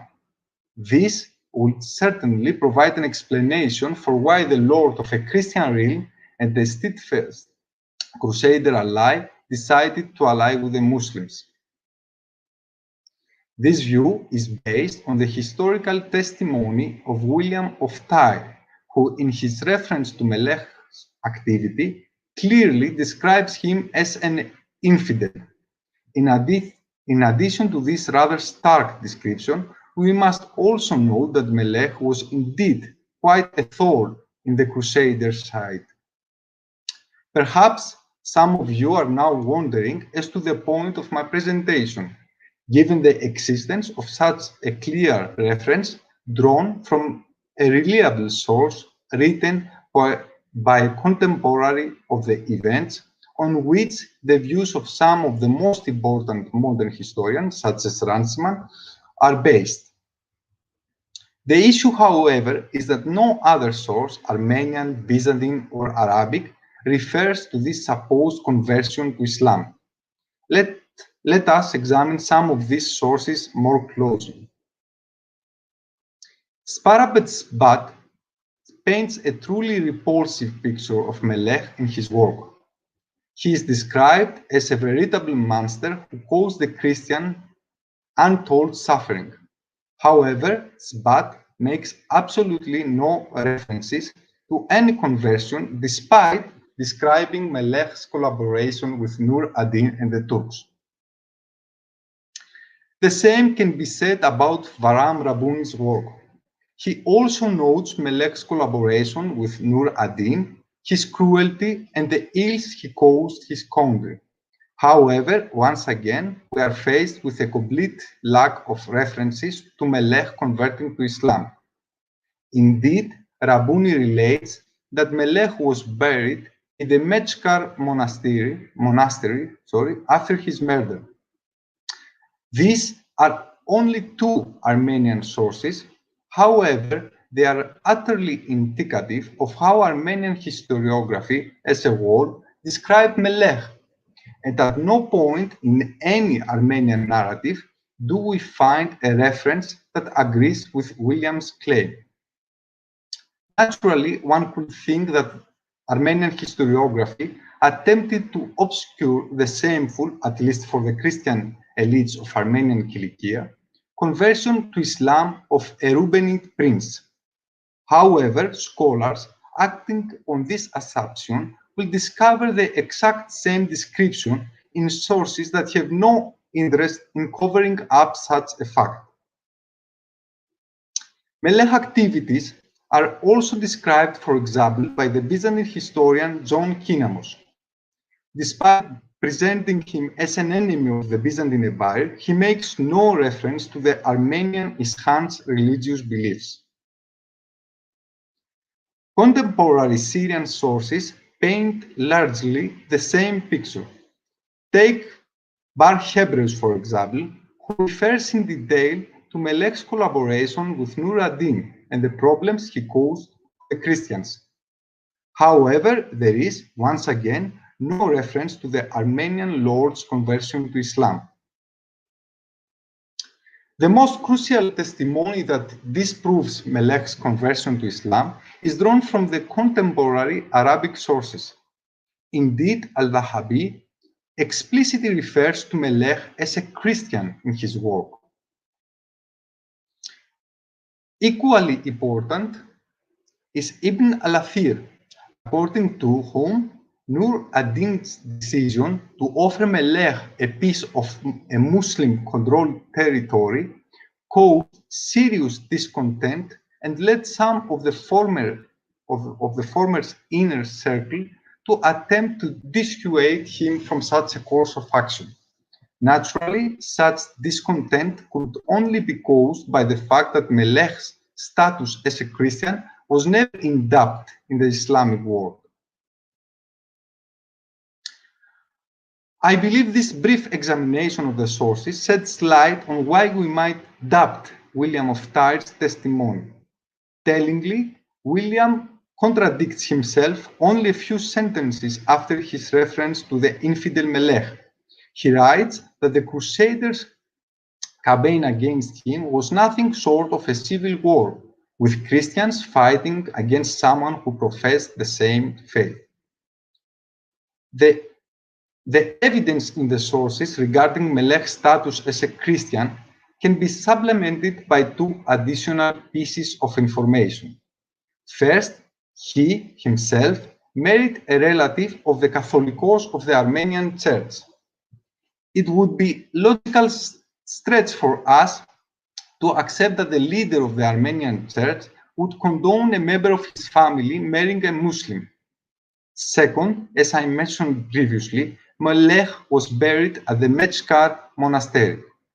This was certainly not by chance, as he himself had founded that monastery, something only a devout Christian ruler would have done.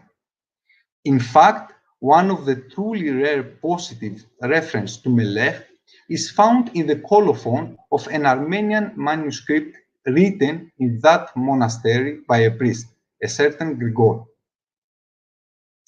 Having clarified Melech's status as a Christian, we must now address certain issues, the first of which is the easiest to answer. We can easily imagine why Melech appeared an infidel in the eyes of the Christians of the Latin East, given his hostility towards the Crusaders and his alliance with Nur ad-Din against the soldiers of Christ. After all, the campaign against him caused a significant problem of principle in the Crusader camp, as William of Tyre's narrative makes clear. The claim that Melech had converted to Islam could perhaps remove certain ideological obstacles and provide justification to the Crusaders for their actions against him. The second issue is that even before his seizure of power in Cilicia, Melech's presence at Nur ad-Din's side served certain purposes. Most indicative is the testimony of the sources regarding his participation on the Muslim side in battles against the Crusaders. It is worth noting that Kuruz, the city given to Melech as an Ikta, was located in a region with a significant Armenian population, close to the Islamic frontier, but also equidistant from both Antioch and Cilicia. With Melech, Nur ad-Din could mobilize the Armenians under his rule, a people with ample military experience. When the opportunity arose for Melech to seize power in Cilicia, Nur ad-Din was quick to provide support. Indeed, an alliance between Cilicia and Aleppo would result in the strategic encirclement of the Crusader Principality of Antioch, while also blocking future efforts by Manuel Komnenos to aid the Crusaders of northern Syria. Additionally, the Atabek certainly must have taken into account the fact that were Melech to seize power in Cilicia, the Crusaders would both lose one of their most crucial allies in the area and be deprived of a significant pool of recruitable soldiers.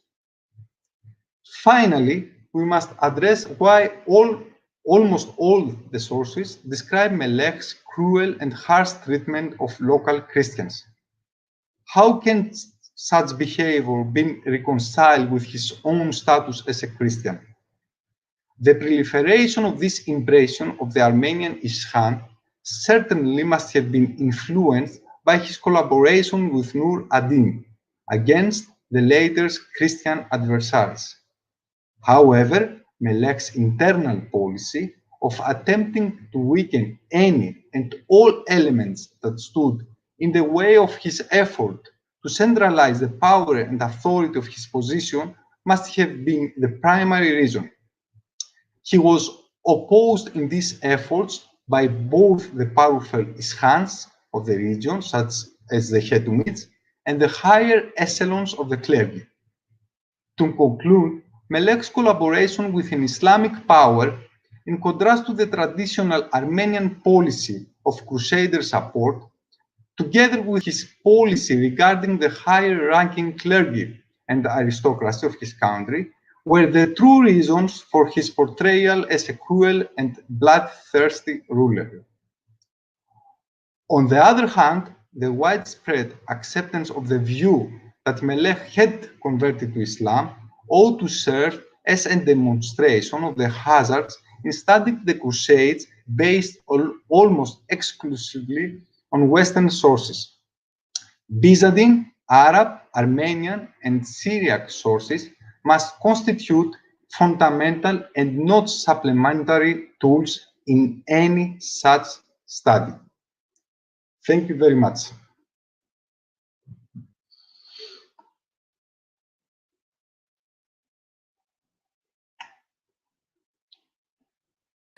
Fascinating presentation. Good one I have several questions about. And we finish it now. I would like to thank you all on the behalf of the journey. I don't think we have questions from the public yet. So now I'm going to speak in Portuguese. If no one has questions, I actually have quite a bunch. So, sim, muito obrigado, Constantinos. Outra palestra fenomenal. Nós estamos agora abertos às perguntas, visto que não há nenhuma ainda. Eu tenho diversas aqui.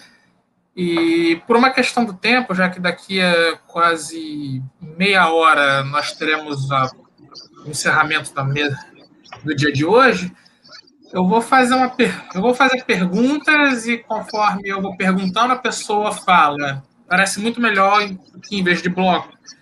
E também por causa disso eu vou fazer a pergunta em inglês, infelizmente, mas tenho certeza que com os recursos do Google, com a legenda e tal, vocês serão capazes de traduzir. Também o evento é internacional, nada um pouco mais do que justo.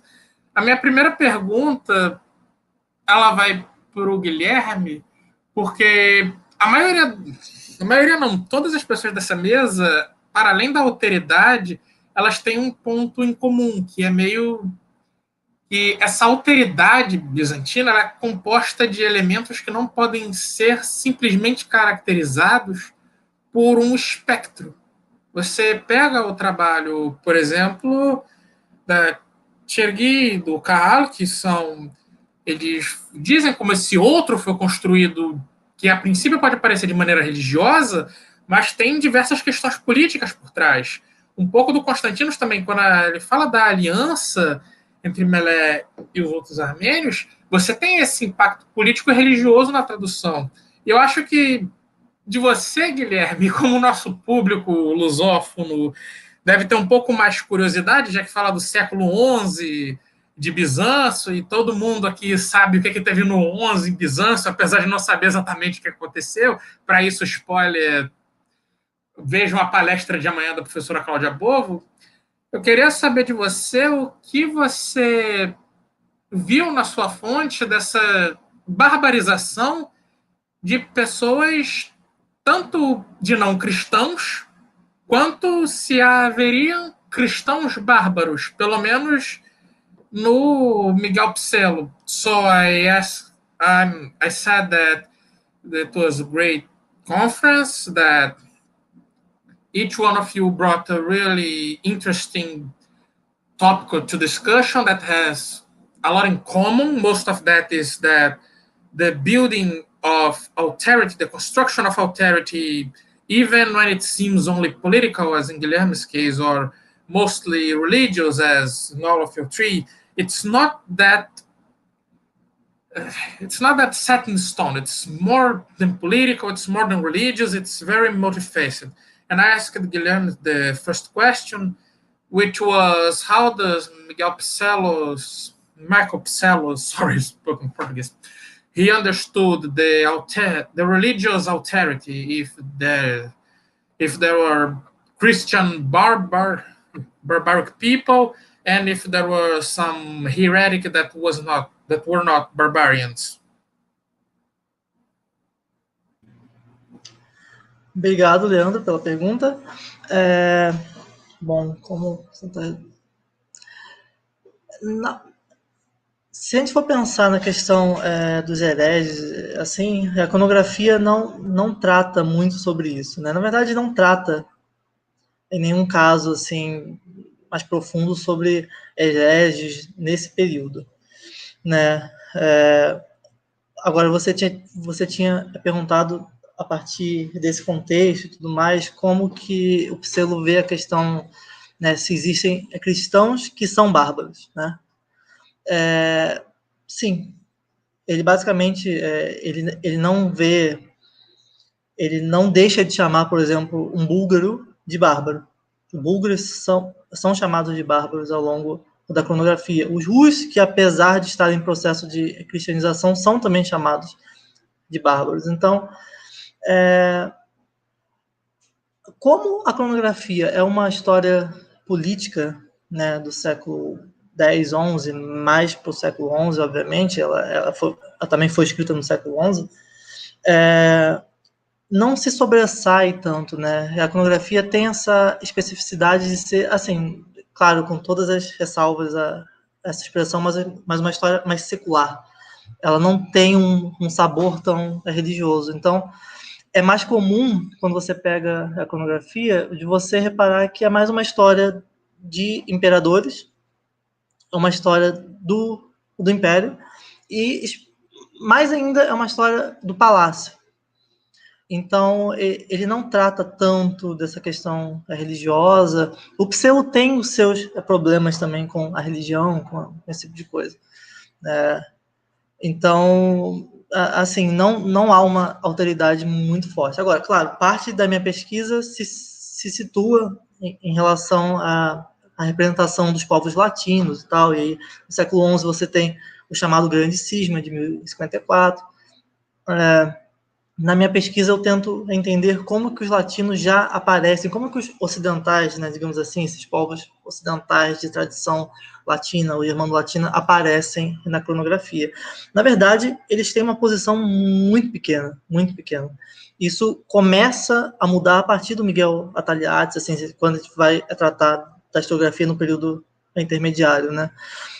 O próprio Pselo, na verdade, ele participa das negociações, né, com os cardeais e tudo mais, com os legatários papais e tudo mais, mas ele não trata, por exemplo, sobre 1054 na cronografia, ele não trata sobre o cisma. Então, eu acredito que isso tenha muito a ver também com o que a fonte se propõe. No caso da cronografia, é uma história mais classicizante, com várias referências ao passado romano, ao passado helênico. E o mundo, digamos assim, se a gente pegar a narrativa da cronografia, é um mundo basicamente dividido entre romanos e bárbaros. Bárbaros são aqueles que não são romanos, basicamente. Então, esse aspecto religioso não se sobressai. Tá bom? Obrigado pela pergunta, novamente. Não, de nada. Obrigado, Guilherme. Agora, se o público lusófono me permite, eu vou mudar para o modo anglófono.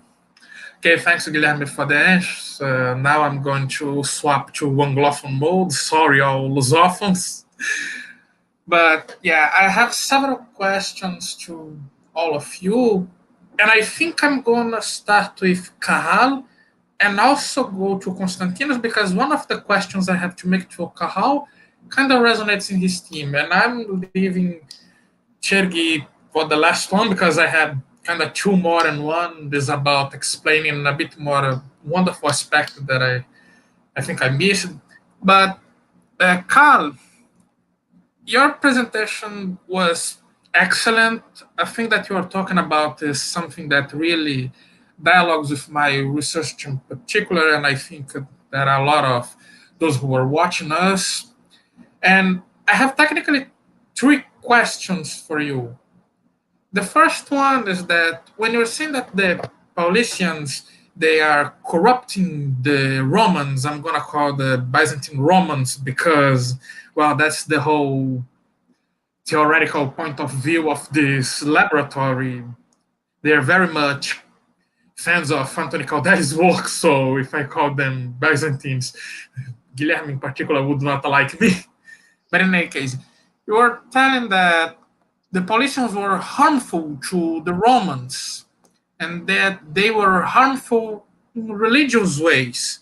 So my first question is, do you see these polemic texts as some sort of ecclesiological treatises?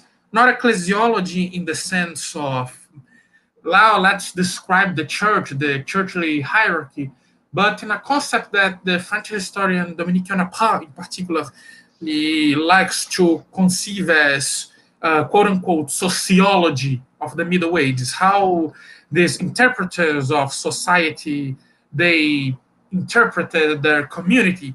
And with that in question, I somewhat perceived, which is my second question, which can also go to Konstantinos, that when both of you were talking about the violence, and especially you, Carl, that both Mela and the Paulicians were using, it seemed like that in the source, while looking with our modern eyes, that there was, as Carl greatly pointed out, a justification of the violence. And also Constantino touched a bit of that. But I have a counter question to that. Because at the moment that the violence from the emperor against the Paulicians happens and is described in the chronicles, is it really violence? What do I want to get? When we describe violence, we are in a position of power to determine what is violent and what is not. For example, someone hit me in the face.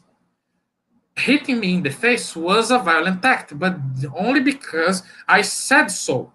There's this discursive power that is able to say what is violence or not. In the case of the emperor's actions, it seems to be more than violence, it's justice.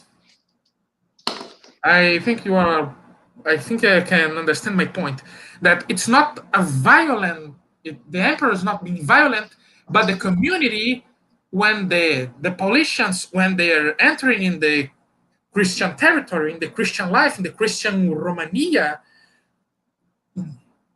they're kind of corrupting it. And there's this, and it seems that with what also Konstantinos shown, there is a monopoly of the violence.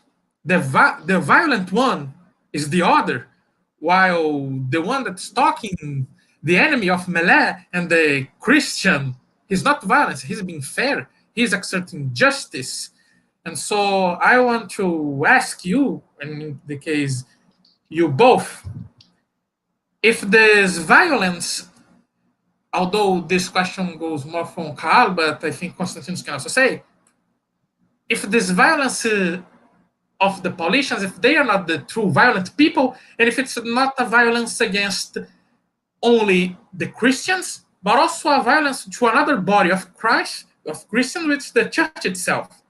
It's an ecclesiological violence allowing these Paulicians to enter the Greek community. And for my third question, and this is more of a curiosity, you're talking about this, and it also has to do with ecclesiology. Sorry, it's my field, and a lot of what is resonated. These transformations of the heretic into barbarians, I don't know, but it seems more of a dialectic thing. What I'm gonna ask you now is gonna sound like a chicken and the egg situation, but what do you think that came first, this barbarization of the heretics, or this, I'm sorry if the term in English is wrong, heretization of the barbars? So if you can answer them, and if Konstantinos can also answer my question on the legality of the violence, if it's violence or not that Mele employed, I'd be very grateful. And then we can go to Cherguy's question. Okay, so I'm going to take it from your last question, then work my way up. In terms of what came first, that's a very complicated topic, and I would think that we don't necessarily have to think about it. We have to think about in the long term. The barbarian stereotype is far older than Christianity.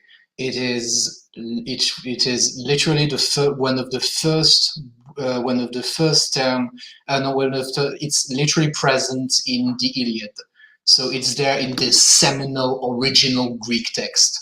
So it's a concept that has a very long tradition, very complicated, there's much evolution. So when a Christian political body using the term barbarians, they are using stereotypes that are far older than their own beliefs. So in my opinion, you'd say the first thing that came is the barbarian and the heretics, because the first heretics appears first century, let's say, for the Christian community.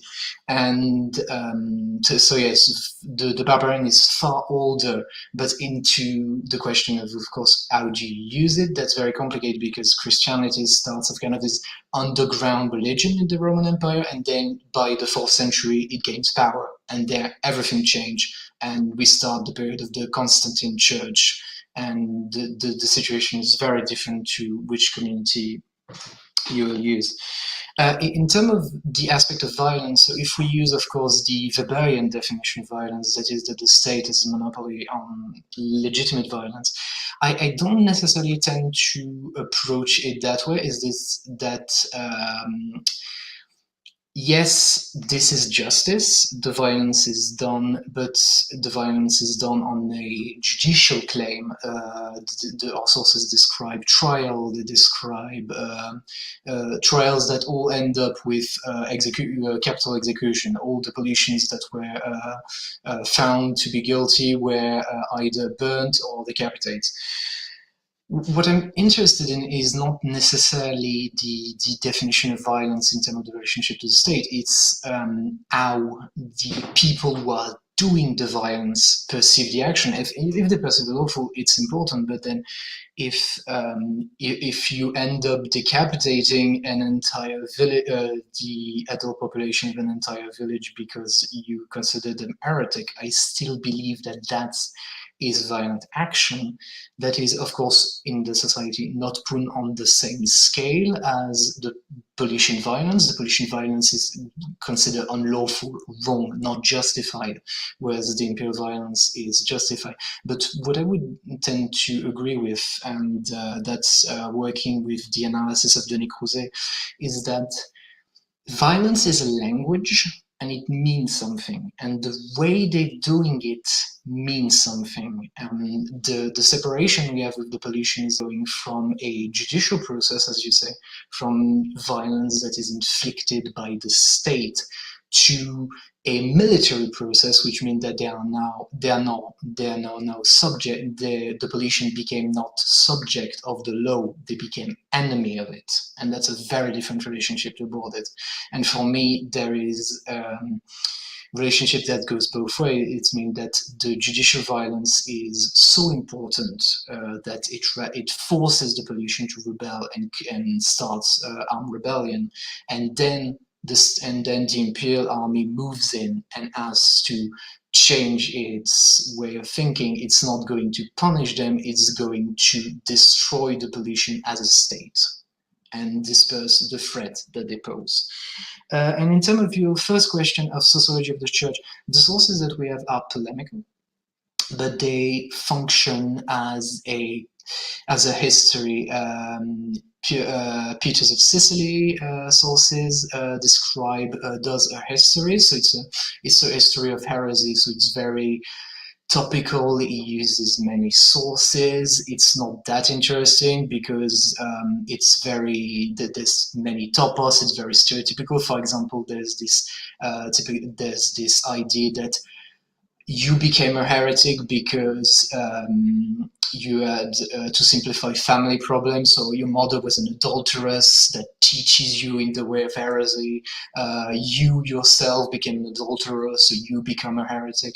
So the first aspect that's interesting is the fact that Peters of Sicily went in Tefrike in mission, an embassy, and he describes a very small bit of the Paulician. And especially what shocks him is the fact that women and men bathe together. That's a big shock for him, and that's emphasized. And there is an aspect also in the testimony of Photios when he goes a bit into a description of what the Paulicians are, how they behave, but it's very small compared to the main meat of the text, which is their doctrine is bad and they're bad people for believing that doctrine. And but there is some interesting element, notably the testimony of Pierre di Gumene, which says that which is where the main paranoia is, the hidden Paulician in hiding in Orthodox churches, and that reflects not a purely ecclesiastical analysis of the situation, but a more sociological aspiration is that there is this fear right now, at the time of Jesus was written, that there are Paulicians hiding among the good Christians, and that's very representative. I saw a few questions in the chat. Can I answer them right now? I think that because of the time, I'm gonna ask Konstantinos will answer, then I'm going to ask Chergüi's questions, and if we still have time, then we'll move to that. If not, if you can disponibilize your emails in the chat, of course, with your permission, so anyone can send you questions, I'd be very grateful. So, Konstantinos, if you can answer the question that I made about how this violence was perceived. First of all, allow me to disagree about the nature of violence. When we speak about countries, it is something specific. It's the use of armies in the war.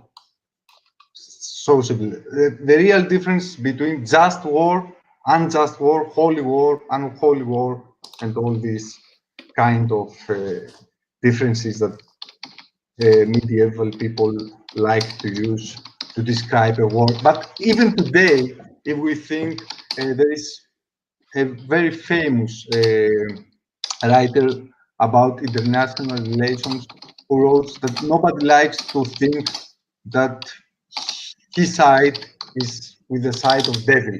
We all like to think that we fight with the God side, with the angel side, and all this. But I'm thinking that we have to separate the imperial propaganda, what the emperor told his subject, why do we fight, from the strategic reality, from the strategic necessities that make Byzantines go to war. Cilicia, for example, the problem was not that the Armenians were not Chalcedonian Orthodox. No, because Hetumids, also the big ally, noble house of Cilicia, was not Orthodox, at least not always. But they were good allies of the Byzantine Empire. So the real problem was that Melech was allied with Nur al-Din. This is at least my opinion. I know that if you study history from a theological point of view, you tend, everyone makes that, I mean, me too, we tend to give so much importance to the imperial propaganda. But, you know, in the medieval time, as today, people used to find excuses for war very easily. I'm not sure that we have to insist to be able to study these reasons and not the strategic reality. This is my humble opinion. Thanks. Thank you for the question. Thank you for the answer. Sorry. And now I have two questions for Chergui. The first one, you said that the dispute of a Persian, it was done by somewhat, if I can use the term, popular demand, right? And that's really fascinating. If you could tell us more about how this document circulated within the community, if it were, who had access to it, and also if it was like an oral document, if you read that in public squares. I'm thinking, as you talk about some other disputations, especially the ones against Jews from John Chrysostom. And the second question, again, going a bit more for the ecclesiology, you said that the Islam was starting being identified as a more equal part in the document. And you said that also, wait, let me see here, I lost my own thoughts. That this text attempt to reconcile the Muslim community with the Christians. However, since it was a dialogue, it was kind of more tendentious to the Orthodox side. So it's more of a curiosity. Do you think that this text also, and that lies with the first question somewhat, do you think that the dispute also had a conversion purpose? It also wanted to show, hey, we are you, but better. Come to us. Our God is much better, and we basically do some of the same things. I hope that I made myself clear, and again, thank you for your presentation.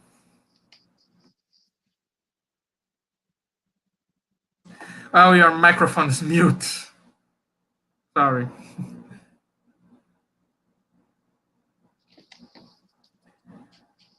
Well, your microphone is still mute. So, yeah. Oh, it closed again. And it's still closed.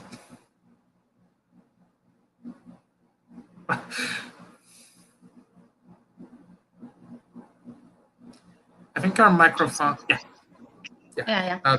So thank you so much for the question. So the text itself, which is dialogue with the Persian, was circulated later, and according to some scholars, that it was circulated, collected even after the death of Emperor Manuel in 1425, which means that the generations who came later could understand such a kind of resilient spirit with which the emperor himself kind of tried to approach the question of religiosity or religious otherness compared to all the other scholars who were before. But here I come back to the idea is that he insisted on the fact that that very long anti-Islamic tradition and writings and misrepresenting the other to be a kind of threat and competing force in the region, and this tradition was not abandoned. It was all in there because it's an imperial ideology after all, and people even at a time where the Turks or the Ottomans were taking much of the region, and there was a kind of an imbalance of power. So of course the text wouldn't be that kind of favorable to many Muslims, but at the same time, it tried to, which means what I tried to do in here is that to see that point where we see that literature itself as a means of reflection of civilization, but as a means of understanding culture itself, was subject to circumstances more than anything else. Which means that if scholars before, out of lack of knowledge and out of difficulty to understand that this emerging religious power can be treated as an equal, even though it was different, but according to this scholar, what gave him a possibility to engage in such a reconciliatory process or an inclusive of the religious other is his knowledge about the religious other, is his knowledge about the Ottomans, the way he lived amongst the Ottomans. He could understand that there is a philosophy against which a Christian philosophy can be compared and can be discussed and can be engaged with, which means there should be, or there can be, a dialogue in there. But of course, as I said before, we cannot be judgmental in here. I can be generalized in here, because according to many analysis of the dialogue, the emperor, even though he acknowledged, or even though he said yes to engage with the dialogue with the local Ottomans and with the Müderris, but still his insistence on showing such a side of a superior Christian ideology was always in there, and more readings can help us detect all of these elements which the emperor could not escape in his own dialogue. It was always in there, but the Müderris, of course, was not given the voice that he deserved.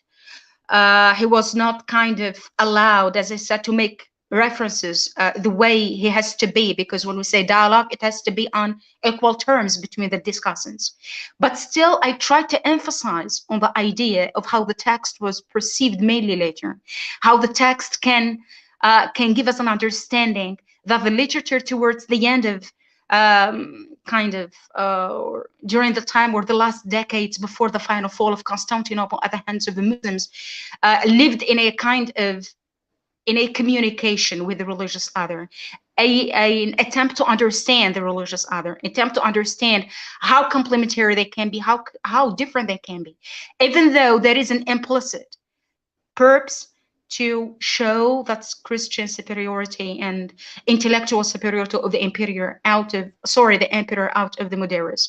And there is an idea in here is that according or through the dialogue, we see that the emperor was not even kind of desiring to engage with the dialogue, and that the dialogue was kind of motivated when the Müderris insisted on this, as if the emperor was not in need to show his superiority, but because the Müderris asked, it's very fine. We go into the discussion, try to answer questions. So in here, as I said, it was collected later, and but what's beautiful about the text is that, because I'm interested in religious dialogue and in the dialogue of faiths, and I always try to pinpoint the points of complementarity and how they were tried to bring to the fore, which means some people try to discuss differences more than complementarity, but I wanted to do the difference in here, that I'm discussing complementarity more than difference.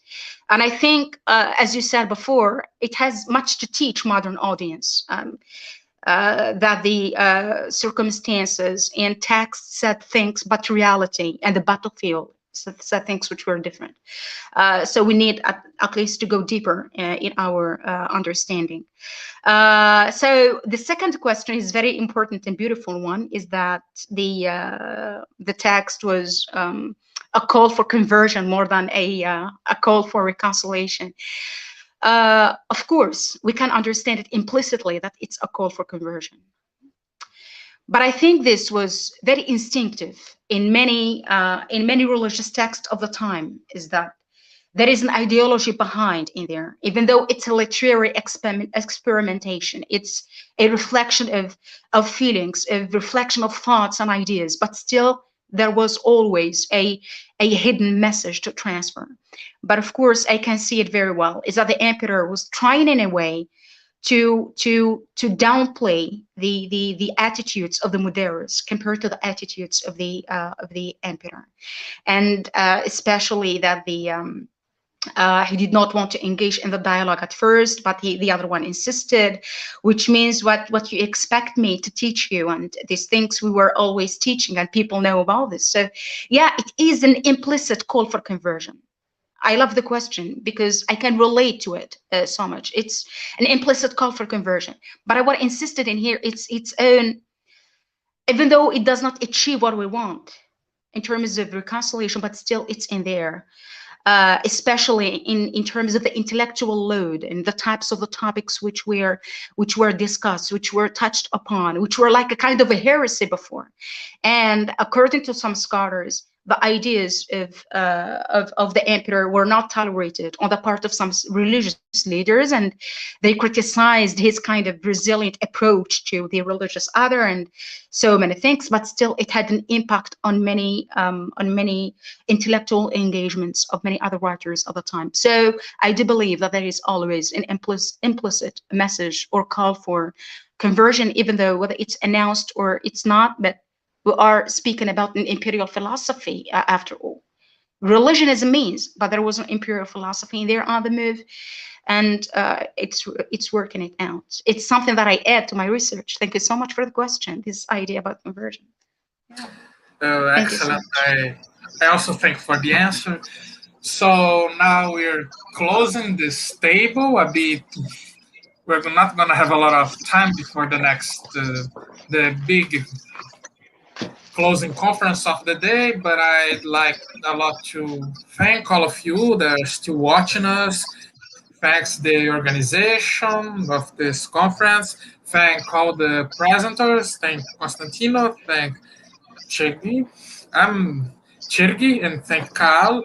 You were wonderful. I think that with academia profiles and also emails that we can talk a lot more, because these texts are really interesting, and now I'm going to swap to Portuguese. Então, eu agradeço a todos vocês que ainda estão nos assistindo, agradeço a organização do evento e principalmente agradeço aos palestrantes, ao Constantino, a Chergui e ao Cahal pelas ótimas palestras. Tenho certeza que vocês podem mandar e-mail, mensagem pelo academia.edu se tem mais questões. E agora nós partiremos para a palestra que está, creio eu, no canal, Al-Tabari e o prólogo del Kitab al-Rasul, Val Muluk, Contexto e Texto, de José Marín Riveros e Diego Melo Carrasco. E espero ver todos lá. Muito obrigado. Well, thank you very much. Thank you so much. Thank you. Thank you. Good night. Thank you. Thank you. Goodbye. Thank you. Goodbye.